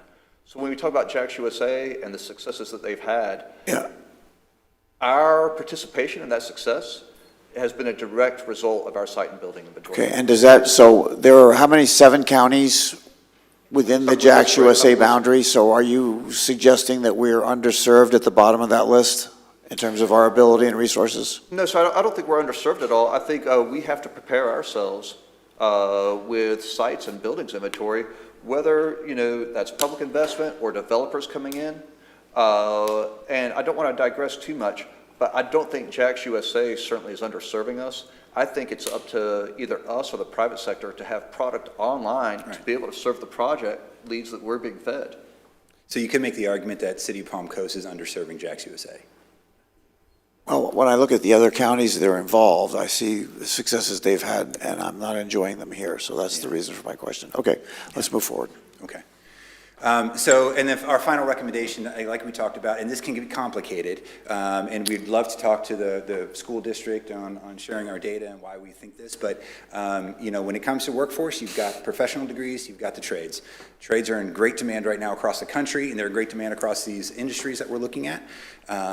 And we think if you can focus on developing those trades, the good news about this is that you're seeing fewer people enter into professional degrees and more younger folks are moving into the trades. Cost of tuition is ridiculous when it comes to higher ed. They're not getting the jobs that they've wanted, those sorts of things. So they're starting to move into the trades, and the trades are becoming high tech almost, right? And so it's becoming more interesting to them, and the pay is great. So we initiated here locally in Flagler County Classroom to Careers 10 years ago. Yeah. So I guess my question is, are we... Right size is what we're talking about. Are we not adding enough investment there? Or, I mean, we've been at it for 10 years now, so at what point do we get to a finish line or You're never see at a some finish line. progress? No. You're never Okay. at a finish line. Never, okay. Never. You're a constant grind. It is a constant fight. And of course, like we said before, as you get a declining youth population, those trades are going to become more and more difficult as well. So that's why we would love to work with the K-12 school district to kind of share our data and talk about what we think the opportunities are. So, any thoughts on these recommendations? Like I said, we go in a bit more detail in the report, of course, but concerns with these, or these are obviously it's a decision up to the community as to where they want to go, but we think you've got some viable options here because of the region. Headwinds for sure, but everyone has headwinds. So it's just being creative and figuring out ways to tackle those headwinds. But there are some opportunities in our opinion. Yeah, I think the first thing we need, obviously, is that strategy that you all talked about, the strategic action plan for economic development. But as far as, tangible deliverables, I agree. The sites, the buildings, it's necessary. We've got to make that a focus. And I agree with you, Vice Mayor, in that the economic development, I think, has been fairly non-existent because we've been very reliant on residential construction to support our community financially for way too long. That's not tenable. Now, it does provide for income, obviously, revenues. We know that. But it's not tenable because there's only so much land. So as we expand, as we grow, we have a unique opportunity to turn this from what has been, to your point, a bedroom community into something that is more dynamic and can provide that true economic development, light industrial, some of these up-and-coming areas. And so I think it's incumbent upon us to keep this at top of mind as we work with the developers and the landowners in the expansion. Councilman Clufus, any final comments? I think we all haven't been here long enough to all remember the economic development team that existed in Flagler County back in 2016. And prior to that, we had Helga Van Eckert heading up the economic development at the county. And I think since budgetary concerns always plague cities and municipalities, that it's one of the easiest places to cut. I have a couple questions. One would be, will you also give us a forecast on the additional staffing that we would need to implement these strategies that we're talking about?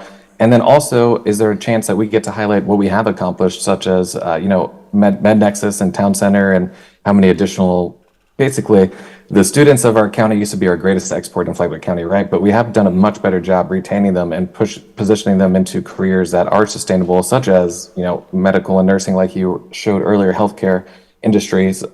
So two questions. One, are you going to highlight what we have done and whether it's being successful in our current strategies?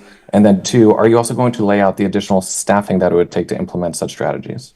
Yeah, that was kind of out of the kind of scope of what we were tasked to do. I know you've hired a recent new hire. I think that is going to be something, because there's a lot of details that go into these recommendations, right? And a lot of it's going to have to determine on what the city wants to do. How aggressive do they want to be? And so depending on how aggressive you want to be, you may need a couple extra staff. It all depends. So that's really something that I think, Craig would have to think through over the coming, months and years or whatever. But we couldn't give you an answer to that. I apologize. Sorry. And, again, I hate to keep on coming back to it, but, any kind of staffing priority would, again, it comes back to our sites and our buildings because, sites and buildings, you're right, translate into active projects. It translates into active things that we can market.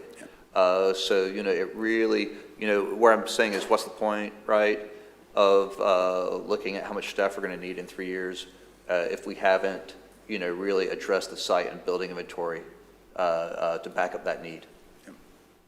And I just want to share this one slide. I'm not going to go through all of these, but we got a backup slide for all of the target sectors that we think are viable here. I just wanted to highlight the aerospace. It's a diverse industry. It's more than just aircraft manufacturing. We're not suggesting that you're going to attract Boeing here and they're going to be producing aircraft. But suppliers, absolutely, there's opportunities here for that. Commercial and defense opportunities for sure. 4,400, and I misspelled regional there, but 4,400 new regional jobs through 2034, excuse me. That's your opportunity right there. Okay? Highly concentrated industry. So location quotients. Are you familiar with location quotients? It's a pretty standard economic development statistic. What it looks at is industry concentration. So an LQ of 1 means that industry is as concentrated in your region as it is in the national level. And that really just shows no really comparative advantages. That's 7 times more concentrated across the 5-county region. It's huge opportunities. Earnings $144,000 a year. That, and when you bring in manufacturing, you're bringing in a younger demographic, hopefully with families, right, that they can kind of move. And even if they don't move into the city limits, they're still here contributing. So lots of opportunities here. And then there's several other slides that I don't think we really need to get into here, though. Okay, well, with that, is there any other questions or concerns, thoughts? No, I have none. Okay. No, thank you very much for the presentation. Okay. Councilman Clufus, anything final? I do think it's important for our current council and also definitely future councils that we also have a summary of the economic incentives that we have provided in the past, not necessarily our council today, potentially the council from 2016, but prior to that, there were, like we talked about, cash incentives and tax abatement, and it didn't go as ideally as we would have hoped, specifically with something like Palm Coast data, where the industry changes and things like this, but it'd be great to, it's hard to know where you're going if you don't know where you came from. So that type of information will probably be valuable for future councils, just so that they can see the efforts that previous councils have made and whether they've been effective or not. Very good. Thank you for that. And I would... Before we go to public comment, just 2 taglines as we wrap up the presentation. One, Chief of Staff De Lorenzo handed me a note earlier when we were talking about medical. In Town Center, 33,000 square feet of new medical is currently under construction. And we've also had 2 pre-application meetings for another 90,000 square feet of medical office space. The other thing I wanted to add is there's a press release going out this morning for a manufacturing project that the city recently landed. We're going to be, Palm Coast specifically is going to be the home to Astor Defense and their first U.S. location. They are a UK manufacturer that represents ammunition packaging. For us, this is a big win in that, one, it's manufacturing jobs, approximately 30 jobs, but that's going to depend on the contracts that they get. But our baseline right now is 30. So 1, we're adding manufacturing jobs. 2, it's a targeted industry, right, defense. And 3, it's foreign direct investment coming from the UK. So when you wrap all 3 of those up, it's a really good win for the city. The other thing that I like about the company who's coming in, and they're coming into Hargrove Industrial Park, is that, truly, it's not an exaggeration to say that they are a true paragon of quality in their field.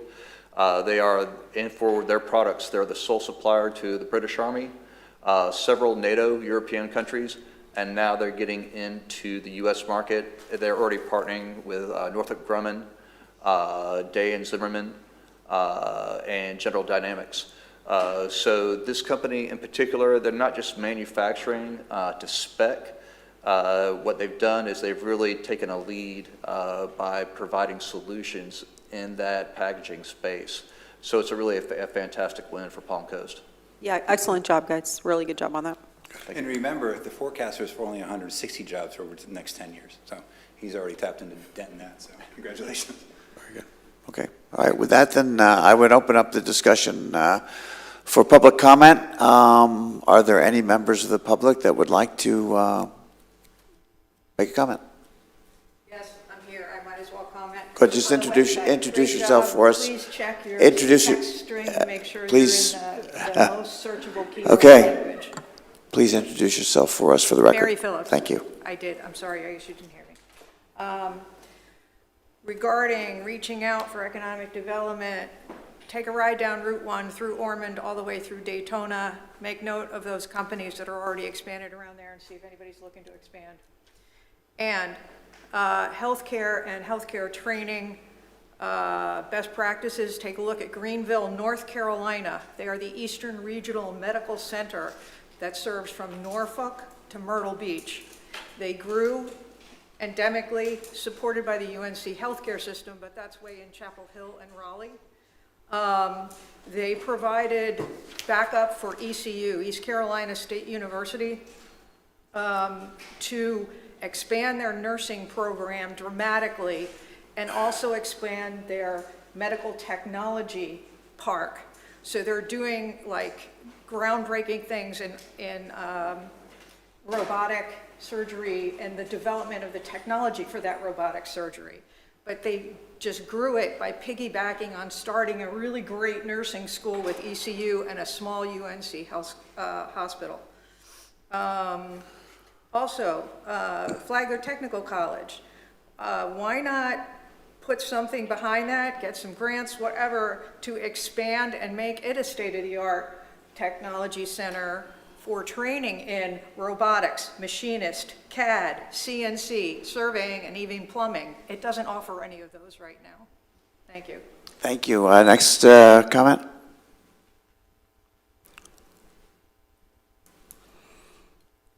Celia Puglisi in Palm Coast since 1991. First of all, I want to congratulate, if it's your work, that he brings this new chances we have of manufacturing in Palm Coast. I wish when the public will know about this will speak very highly of our staff. I mean, I learned here, I'm coming at the end of the meeting, I couldn't come earlier, and I'm just learning about this great news. Why did you keep it so secret? Why don't you let us know a little bit? The rest of the Palm Coast doesn't know anything about that. So if it's possible, please make it known, public. It's 100 points to anybody that finds that out, and if it's going to materialize and stay. I have lived here through different developments, economic developments of county and city, and never really worked out. If they worked out, they were just for a little. Now, I seen in that presentation, one of the things it says attracts is quality of life and affordability of housing. This is why we, the residents, we fight for the quality of life. Because if we fight for the quality of life we have now, it will be a welcoming for new companies to set up here. You need to hear our pleas to preserve our quality of life, whether it's traffic, it is flood, all these problems that we've been bringing here, and they have not really been resolved. This is the reason that we have the situations we have now, because you know what? We would love, I am not happy to say that we had to change our council. No, it's sad to me. I wish we keep our council for years and years to come, because that means that they're doing a good job, you know. So honestly speaking, this presentation, it speaks about quality of life, affordability, and one of the things, management. What I see in the city failing since we became practically a city is the management, the administration part of the city. Look at this. We have a golf course. I live across the street. It is bursting at the seam. The Palm Harbor Golf Course is so many, except now with the rain, but it's so many players. These parking lots are bursting at the seams. How come you come and tell me you had to come up with $400,000 of budget shortfall this year? Are we going back to the same that happened 6 to 8 years ago, that I had to beg Councilman Jack Howell, retired colonel, to go and see what was happening? And guess what? He went and found out wrongdoing, and the people running the golf course were fired. So please, check what is going on, because bad management is a cancer that we have within the city. We need to change that to attract the right jobs here, the right companies to work here. Thank you. Next speaker, please.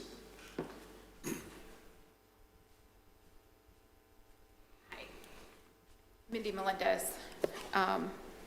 My master's is in education. I think that we need to look at economic growth. There's about 270 new students each year per the Power School, February of 2024. So we do have students coming in. We've got to keep those students here and give them a reason to stay. If you look at our city, yes, we've done the community centers and the things outside, but there's nothing for those kids to do here in town. We were going to do the Y, that got nixed. We need to give these kids a reason. I taught at the local high school, and they complain. The city shuts down at 9 o'clock. There's nothing to do. There's no, you go to Jacksonville, you can have that golf place, Top Golf or something. We have nothing for the youth. In order to keep them here, to want to live here, we've got to give them something. Thank you for your comment. Any other public comment at this time? Seeing no one come forward, I'll close public comment. Any final comments to take us off this? Thank you very much. Councilman Clufus, anything? Nope, thank you for the presentation. City Manager, just help me here. What next steps with regard to today's presentation? So as Mr. McKinney mentioned, there will be an annual economic development update scheduled for next month. So you'll begin to hear that strategy, how we can utilize this information, and then our next steps. Very good, thank you. All right, then we will move to, let's see, let me get this right this time. Number 3.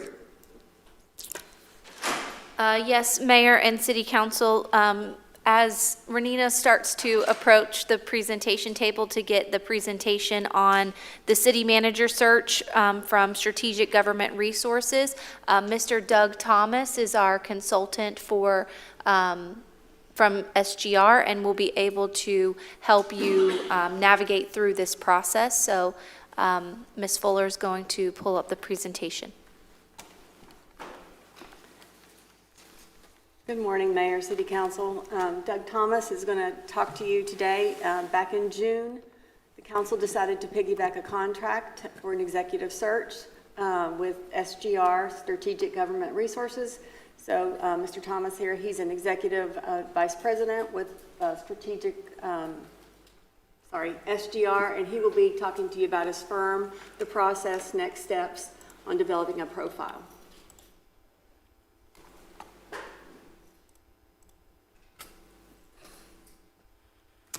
Very good. Good afternoon. I appreciate your opportunity to be here this afternoon to introduce myself to some of you. I know I've met with one of your commissioners in the previous work that we had done here back in 2019. But pleased and honored to talk a little bit about SGR, about who we are, how we do our work, and then certainly delve into some questions and processes as you go through what is arguably any city council's one of the most important things, if not the most important thing that they do, and that is appointing of their chief executive officer here in your community. So let me tell you a little bit about SGR. We've been around since 1999. The firm is based in Keller, Texas, the Dallas-Fort Worth Metroplex area, but we are totally a national firm with a lot of virtual offices, including myself, that is based here in Florida. And as you can see from our processes, we're involved in really working with local governments in a variety of different functions. But really what we try to do is bring an understanding of the position and the challenges and the issues, and recognizing the need for innovation and out-of-the-box thinking in many cases as you're dealing with the types of challenges and issues. Just this morning you've heard of a variety of issues you're facing, and all of those represent challenges that if it was an easy solution, you simply would have simply done that in the past. So we recognize that there is innovation required to address these items. I've got some information about our core values that we are involved with our clients, as well as our folks that work with us as an organization.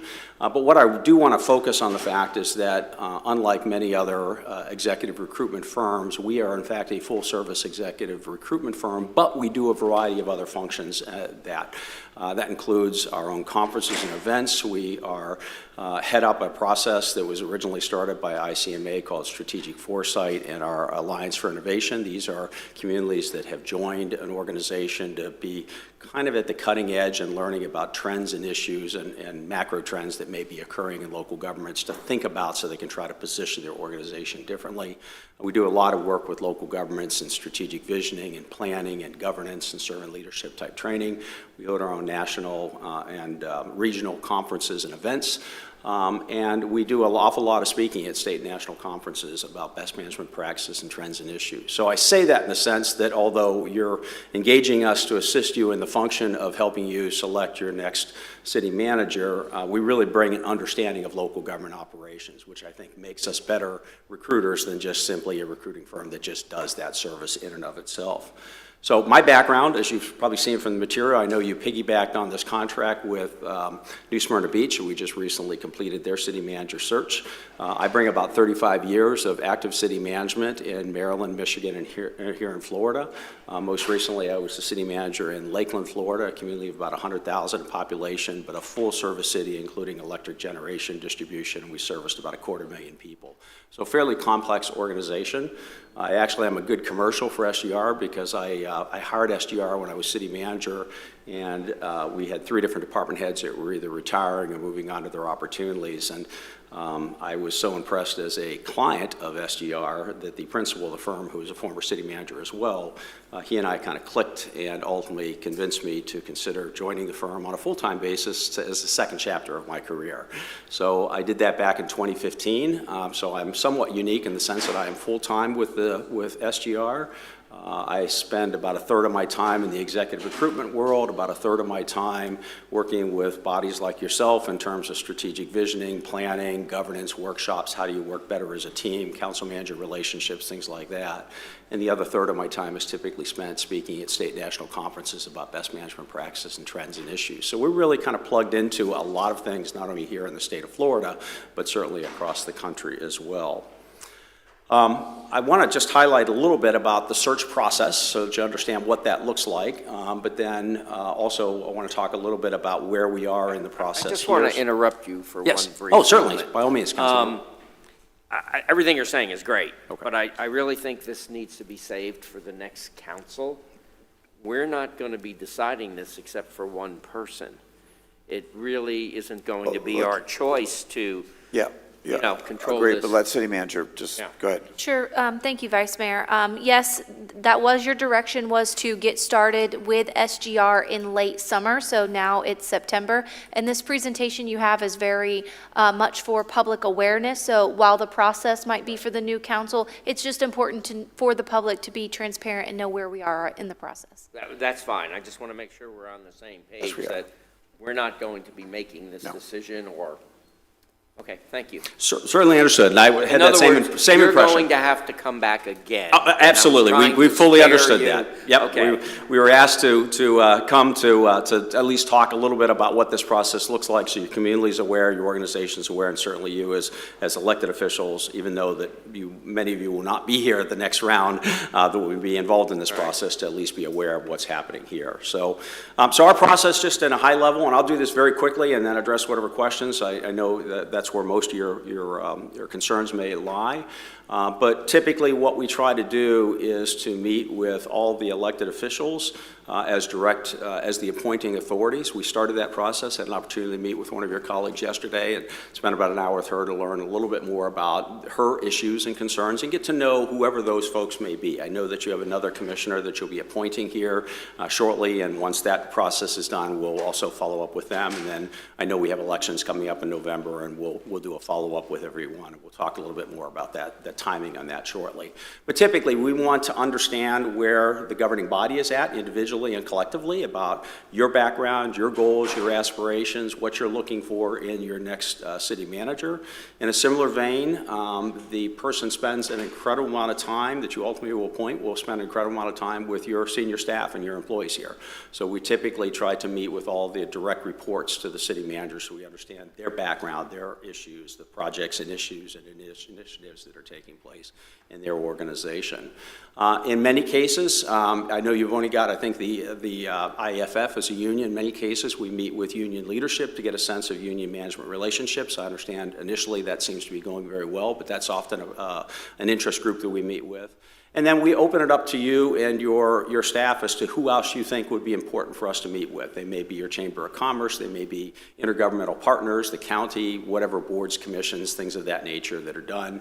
And sometimes we will also, when we were here before, we held a public meeting to get feedback from your community and also talk a little bit about the search process. So that's part of our effort. The goal here is for us to understand the nature of what is happening here and understand kind of the culture and the DNA. If you've seen one city, you know that city, and yes, you can maybe have extrapolations to other communities, but every community is different. Every community has different issues, different dynamics, the staff looks different, things of that nature. And for us to do our job as your agent to help you basically bring a pool of qualified candidates to the table, we need to understand that because many of those candidates are going to talk to us and ask us about things, about what's going on kind of below the surface, if you will. So that's an important element for any firm such as ours to do the work. From there, we will develop a brochure. I'll give you an example here shortly, but it will talk about the community and the organization, and the size of the budget, and the challenges and opportunities and issues, what's going on in terms of the responsibilities of the position, and then through these various conversations have a sense of what your ideal candidate attributes look like. This would be hard skills, soft skills, experiences, things of that nature. And then as we work our way through that, we'll talk about the timeline. We'll use that to market the position, and then we'll explain the various steps that will take place during about a 3-month process from the time you give us the green light to launch to the time your final candidates are in town interviewing. And we'll kind of walk through what that looks like. And along that line, as a former city manager, we recognize that you as elected officials don't want to get caught by surprise. So at various stages, we will do different, deeper dives on your candidates from semifinalists to finalists, and then ultimately doing all the background work and criminal history credit work and all that. We know your community will do that work. We'll do that work on your behalf and make sure that you've got that and flagging any potential findings or issues of concern that might take place. Our process, as I say, is a guaranteed effort. So if we go through this entirely and you select a candidate that's gone through the entirety process, we guarantee the placement for at least a 12-month period if they leave for whatever purpose. And if that takes place, then we're back basically redoing a search just for the professional, or just for the cost of the advertisements and the transportation costs associated with supplemental visits. So we kind of stand behind our processes here as well. The brochure that I mentioned earlier will talk about the community, will talk about how you're structured, your size of your budget, the dynamics of your revenue streams and expenses, things of that nature. We'll certainly get into the details of the position and responsibilities, but as I say, from these conversations we'll have with your colleagues as your staff and your community and whatever stakeholders you would like, we'll get a better sense of, beyond running the day-to-day functions of being a city manager of your community, there are going to be certain projects and initiatives. You spent some time talking today about one of those, obviously the Western expansion and what that looks and feels like. Economic development, those are things that you're going to be high, I suspect, on priority of either the current or the future council here. And so we want to understand what that is so we can put that in the material so that candidates that are considering applying for this position can use it as a lens to determine whether or not this feels like the right place for them to consider casting their application for consideration. As I said, we'll talk about hard and soft skills. Those will all come out of these meetings as well. Those will be identified in the ideal candidate attributes. And then there'll be a variety of information about compensation, classification, education requirements, things of that nature. All those will be incorporated in the brochure. A lot of links to your documents and materials and external agencies so that the candidate has all that in front of them and they can kind of look and get a feel for What is this place all about? And does this maybe feel like a fit for me for consideration? So that will be the first part of our process. We've already sent, once we were engaged, we sent to your HR director a position profile form document that asks for a lot of details and pictures and documents and things of that nature that get uploaded into our system. I use that to help develop the brochure, the draft of the brochure, and then we have folks in our graphics department that lay it all out so that it's an attractive piece for promoting the opportunity. One of the things that we bring to the table that I think we do an exceptional job at is the use of your dynamics of your labor force have changed dramatically. Even in the years when I first started in this business a long time ago when I had hair, but now we are now close to 40 years later, and the use of marketing and social media marketing to attract candidates to positions like this has become very important for opportunities to proceed. So all of our stuff looks and feels different. We have people on our staff that take the material and they make sure that the look and feel, whether it's in LinkedIn or Facebook or X or whatever process of the formats we use, all attract potentially what we call passive candidates. We've got analysis to determine people that aren't necessarily looking for a position, but if they see an opportunity that might interest them, then at least they see that and they come into the process to us as well through our effort.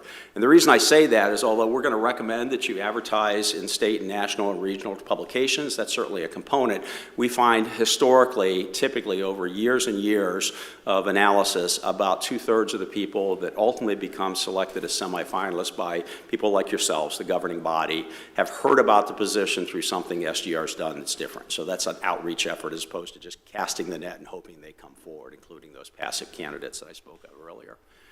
So I do want to talk a little bit about search process timeline. I know we were at a piggyback process. At one point there was a discussion about where to start and when to start this effort.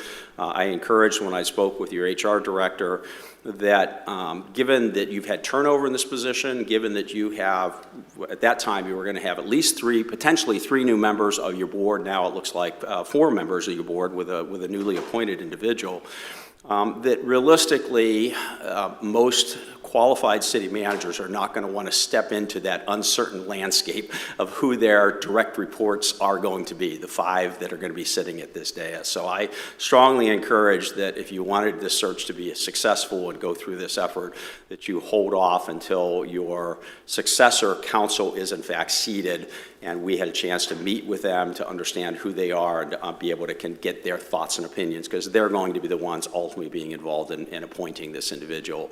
And as I said, managers are going to be very skittish not knowing what that looks and feels like. So we were encouraged that you decided to hold off on that effort. So I want to just highlight that unless told otherwise, but we anticipate that this would be a national search. We're one of the largest public sector executive recruitment firms in the country. As you can see, we've got folks all over the United States that are involved in different searches and different projects and services we do, so I can guarantee you that SGR is a well-known product and we will be able to help you attract some qualified folks for the position.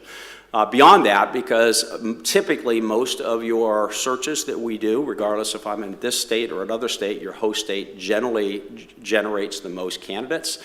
We and myself personally are very active here in the state. As I mentioned, I was a long-term city manager in Lakeland, but I have been on the FCCMA board. I have worked with the Florida League of Cities policy committees.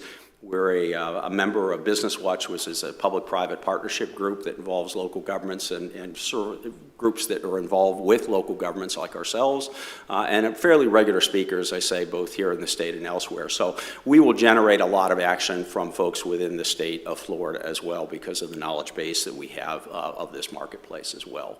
Just as a snapshot, I've now been with a search firm or with SGR for close to 9 years this fall, probably done well over 200 searches, so this is an area I'm pretty comfortable with. These are just city manager positions. I've done a lot of other city attorneys, economic development searches, department head searches as well, but a pretty broad base, as you can say, not just here in Florida, but also across the country. And then just here specifically in Florida, I want to give you a snapshot that, as I say, we know this landscape. We're well known. I personally know most of the managers and assistant managers here in the state, which a lot of your candidates will be potentially coming from as well from there. So just as a sidebar, we're pleased and honored to represent you. We do a lot of work in this area. We have a lot of work with regards to outreach efforts. I've identified, I don't know if any of you have received our 10 and 10. It goes out every Tuesday morning to about 40,000 folks across the country. It lists a variety of topics we think are of interest to local governments, but it's also a great promotional piece because we identify our current searches and several upcoming searches. So once again, we're trying to capture those passive candidates that are regular subscribers to those. We got over 1,500 people that are subscribed in the local government arena here in the state of Florida, so that will be part of the work.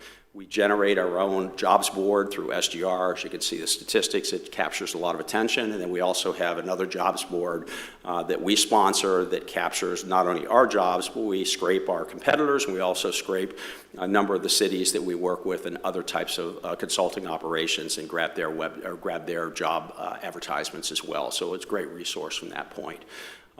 We are also, many organizations are really asking us about the demographics that we reach for. We have a number, as you'll see, a number of partnerships with traditionally underrepresented demographic groups within local government. We're very pleased in the last calendar year, we had close to a third of our place candidates that were female, and close to 20% indicated that they are people of color. Now that's representing all different positions, not just city management, but we're really proud of the fact that we do try to bring you a diverse pool of candidates. And the goal here is obviously the better we get to know you, your organization, and your dynamics here, the better we can be your agent in working with prospective candidates as they're asking about your community and going forward. And just lastly, just as a sense, as I said, I was so impressed with what SGR did that I got recruited by the firm to actually join the firm. So that's a great testament in that behalf. But we always do surveys of our clients. We always do surveys from our semifinalists and above. We're in a continuous improvement process. But we actually engaged an outside group to take a look at how SGR does specifically as it relates to recruitment relative to our peers nationally and regionally. So looking at that, there were 14 different firms that we were compared against. And as you'll see from this information, SGR was rated at the highest level at all of the different categories that are put together. So we're pretty impressed with what we do, and we think the process works very well in the effort with our guarantee as well. I want to talk a little bit about timetables, if I can, because that really gets to Commissioner or Councilmember Stanko's question. We would anticipate that we've already started the process with at least one of your council members. Once you appoint your vacant seat, we'll do a follow-up and meet with whomever that may be.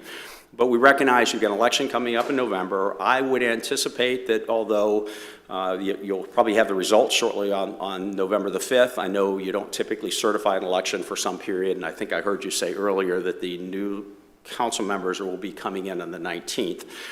Our goal would be, assuming there's no craziness with regards to certification, and everyone knows where they are, is as soon as possible after the election results are known, we would probably be coming back to meet with your other elected officials, the 3 other members who will be coming on board, finish up meeting with your staff.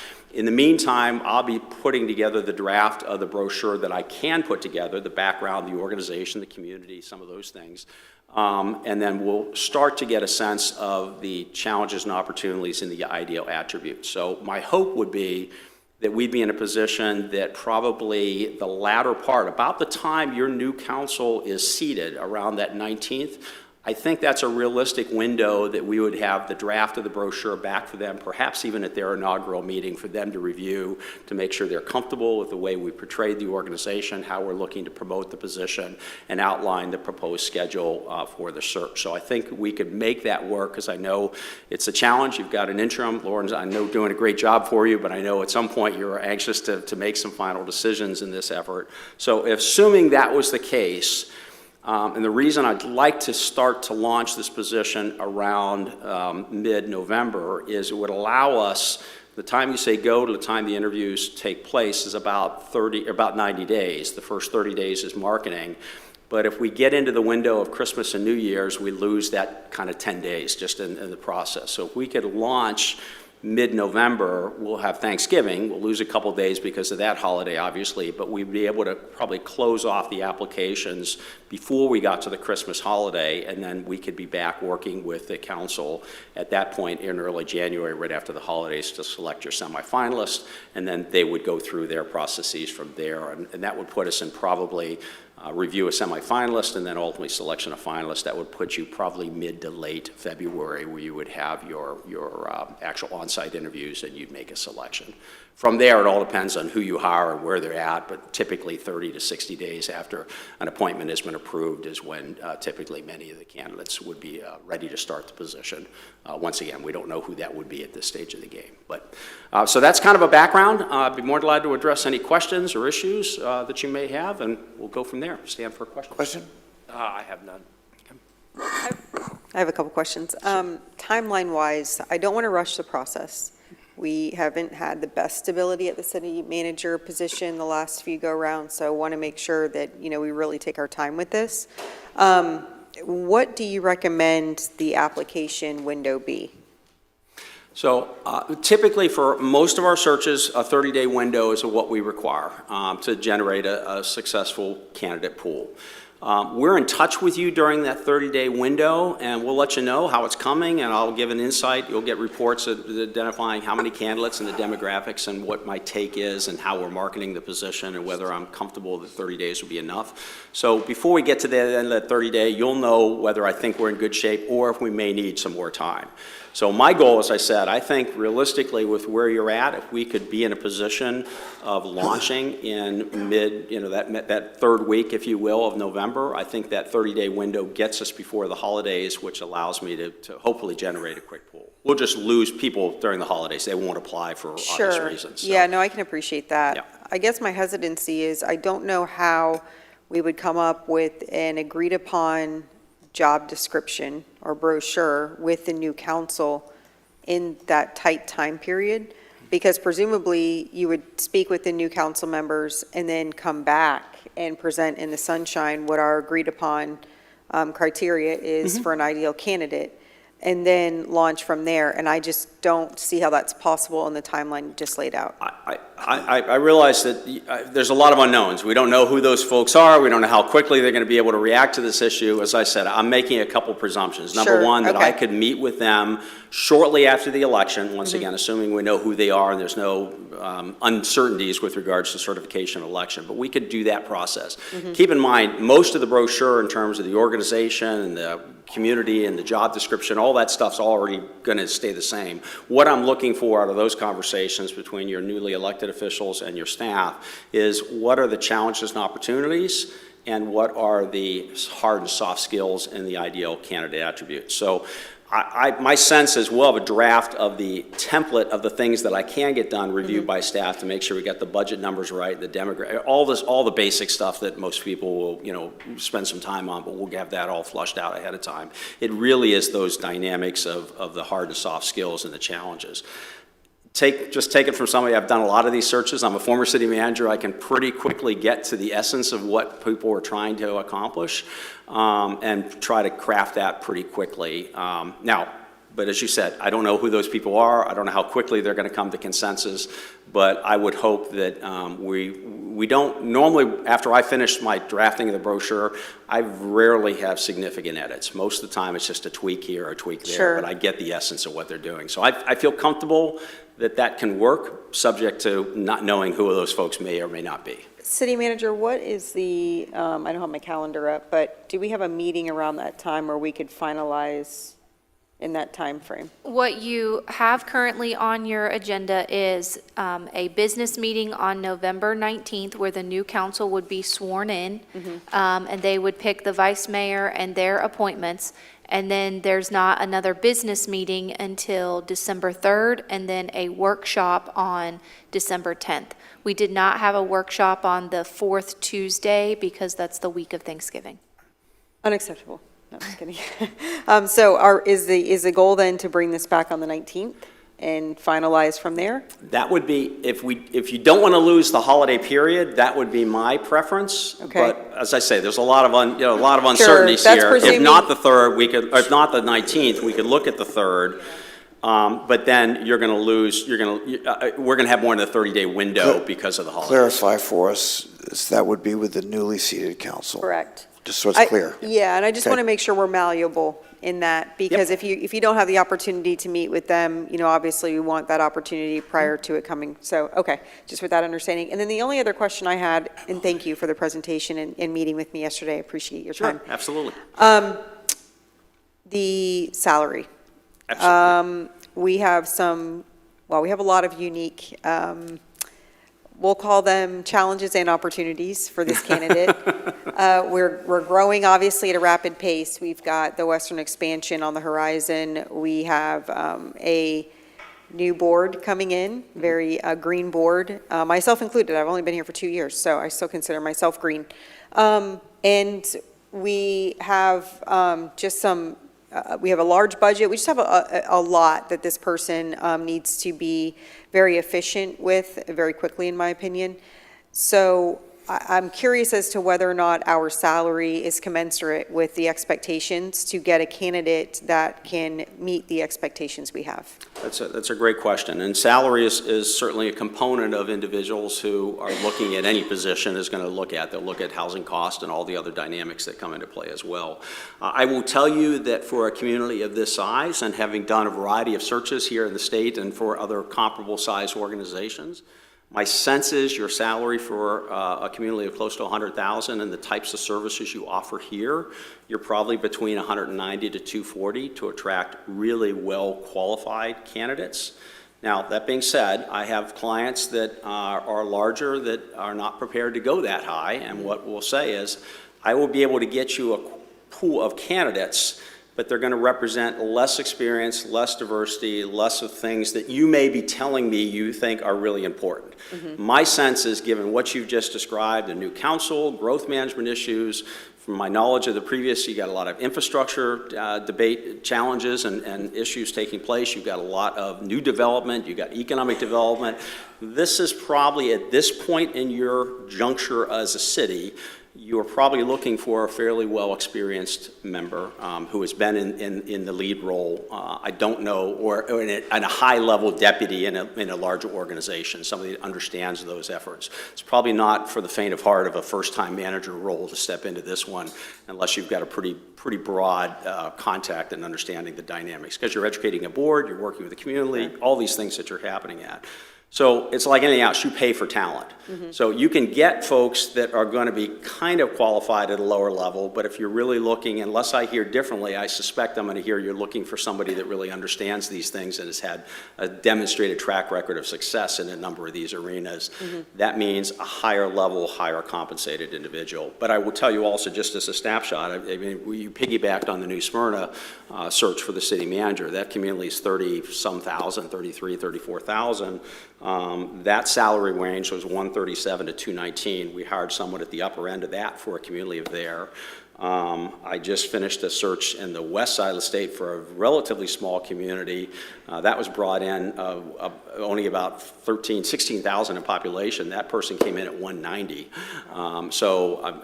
We'll have this conversation with your board and with your staff, but I will just tell you at a high level, without digging into all the details, I think your salary is probably in that 190 to 240 to attract a qualified candidate pool. And you may get some candidates that come in above that. You and I spoke yesterday. Many times, candidates will see a range and they'll say, listen, I'm getting paid more than that now, but I really like this community and this is what I bring to the table. We like to be able to bring those candidates to you and say, okay, here are the pool of candidates. And if somebody's beyond the range that you think you're likely to get, I would point that out to you to say, okay, does this candidate bring or these candidates bring the type of the background experience that you're willing to flex more, because you will get a higher tenured and higher understanding of some of the issues you're facing. Understood. Thank you. Make sense? Yep. Yes. Councilman Kloufas, any comment? No, I have confidence that we'll be able to find someone in the appropriate salary range, but again, depending on what the next council's appetite for salary is, remain to be seen. So, yep, I would not disagree with the assessment that you kind of get what you pay for in this industry, but also in that regard, this position has a bit of included hazard pay as well, because just the tenure of city managers historically across the industry is just not that long. So although these salaries may seem a little bit higher, there's also the expectation that inevitably there will be a turnover. That's a very, very valid point. There's a state statute that dictates the term for a severance. The average tenure nationally of a city manager is about 5 to 7 years. I often joke they get hired and fired with enthusiasm, but rarely by the same boards. You can walk on water with one and then find a new board and they want to change the person for whatever reason. So part of that, as the council member just mentioned, there comes an element of risk when someone comes, and that also tends to have an impact on your costs. Very good. Yep. All right, I thank you then. City Manager, anything else right now? No, Mayor. So I would open up, if you don't mind, I'll open up the presentation to public comment at this time. And Okay. Stand back. I will only ask one thing this time, is that our manager... So you go just My for name record. is Celia Puglisi again. Thank you. CSS 91, sorry, I forgot. At this age, you forget more often. Yes, the only thing that I ask is that our city manager should have the proper basic college, which is a master on public administration, and geared with the, specialty with the growth and development and economic development as well. That's all. thank you for your comment. Anyone else? Yes, sir.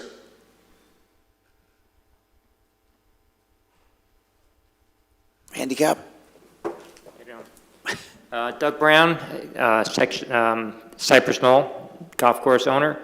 I've been in Palm Coast for over 20 years. My family bought property in 1974. Just quick comment, I think you have the best city manager that the city has ever had right now. Thank you. Thank you for your comment. Anyone else? Yes, sir.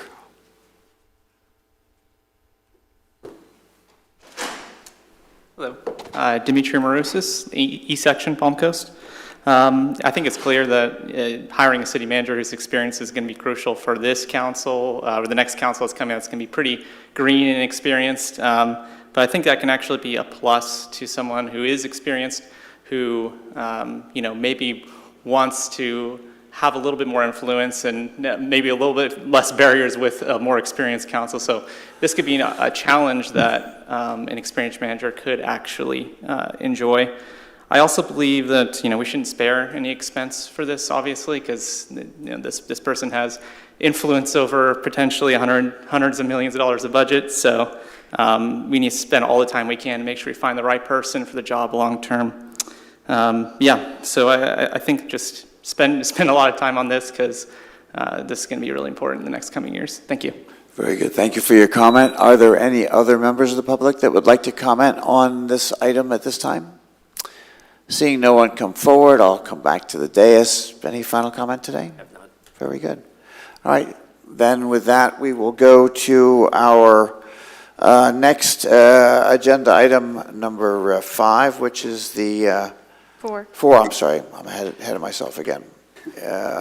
Mayor, before the team gets started, were you looking to take any type of break today?